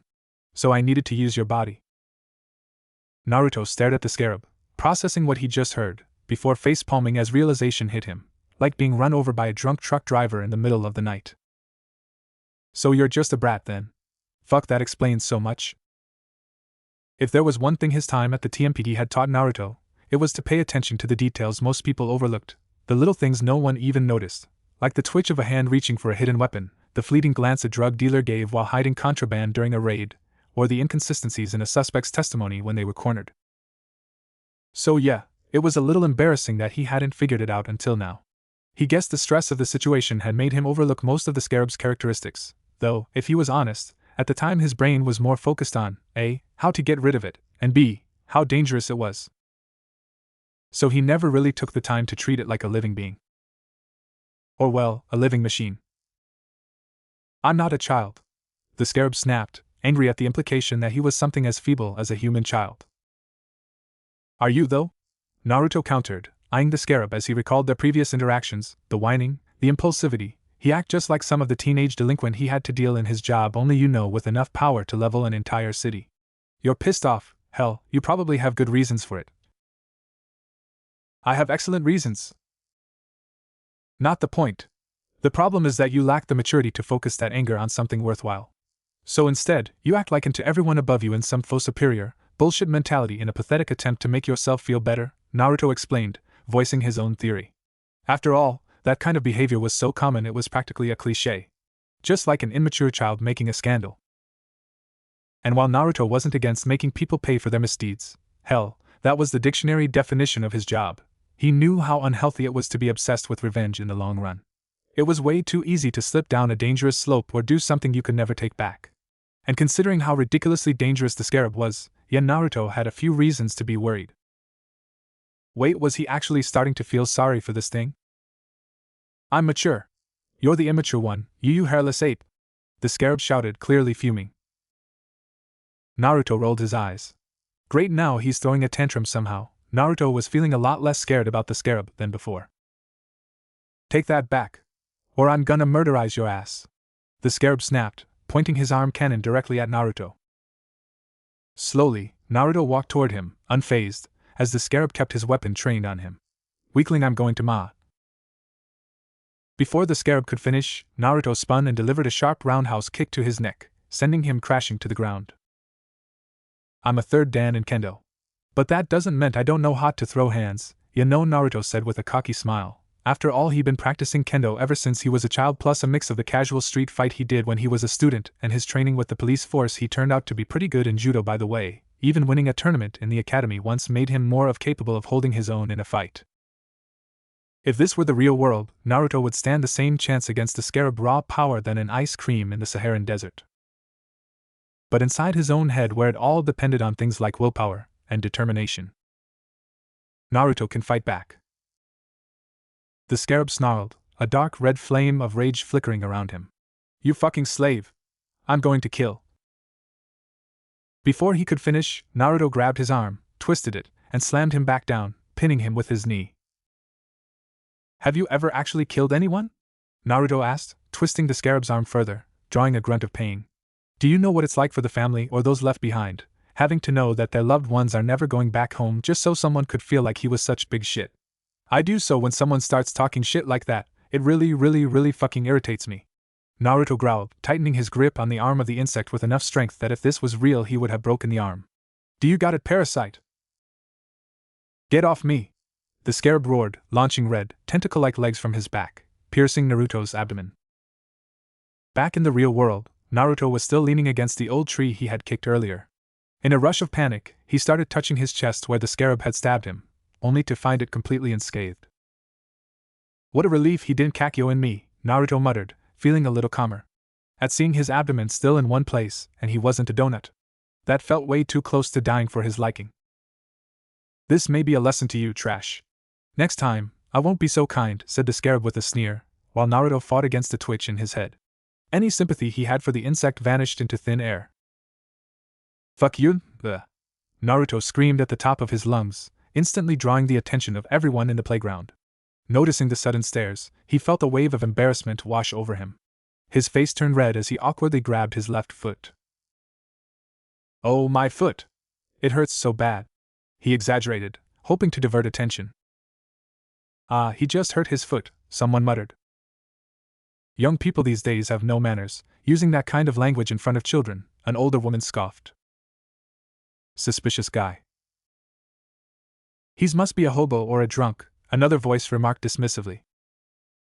It must be I saw him sleeping next to that tree a while ago, responded another voice. He is probably high on something. Maybe we should call the cops just to be safe. Naruto just glared at them. Do people don't have anything better to do than stick his nose on other people's business? However, Naruto couldn't help but remember the thousands of times he told the people that went to his post that if they see someone weird they should call the police as soon as possible in hopes of preventing an incident. If he wasn't so embarrassed he would laugh at the irony.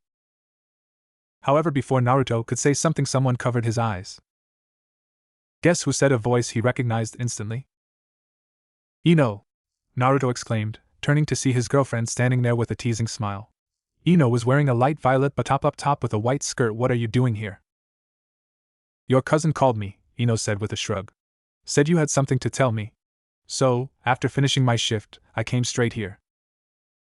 Naruto grit his teeth in frustration, already picturing Karen mockingly flashing a peace sign and saying, Yahoo! Karen, you bitch! He thought bitterly. Why are you always so damn nosy when it comes to my business? Ever since they were kids, Karen had insisted on acting like his Wani-sama. Normally, he didn't mind too much, but he hated it when she decided things for him. He hated it back then, and he hated it even more now that he was a grown-ass man. Still, the rational part of his brain couldn't ignore that she had a point. She wanted him to talk to someone he trusted. And this wasn't something he could keep from Ino forever. The longer he waited, the worse it would get. Besides, he was the one who got Karen involved in this mess in the first place. Still, he was going to German suplex her so hard the next time he saw her. So, what is it? Ino asked in a seductive tone, teasing Naruto. You didn't cheat on me or something? Because if you did, well, just remember, I was always the better marksman between the two of us. Ino then made a finger gun and pointed it to his groin. Bang bang. Hello, Naruto-chan, she teased, blowing imaginary smoke from her finger. Naruto didn't even crack a smile. If anything, he looked a little bit uncomfortable at the joke. Ino's expression faltered. She lowered her hands slowly. Okay, now I'm getting worried. That joke usually kills you. What's going on?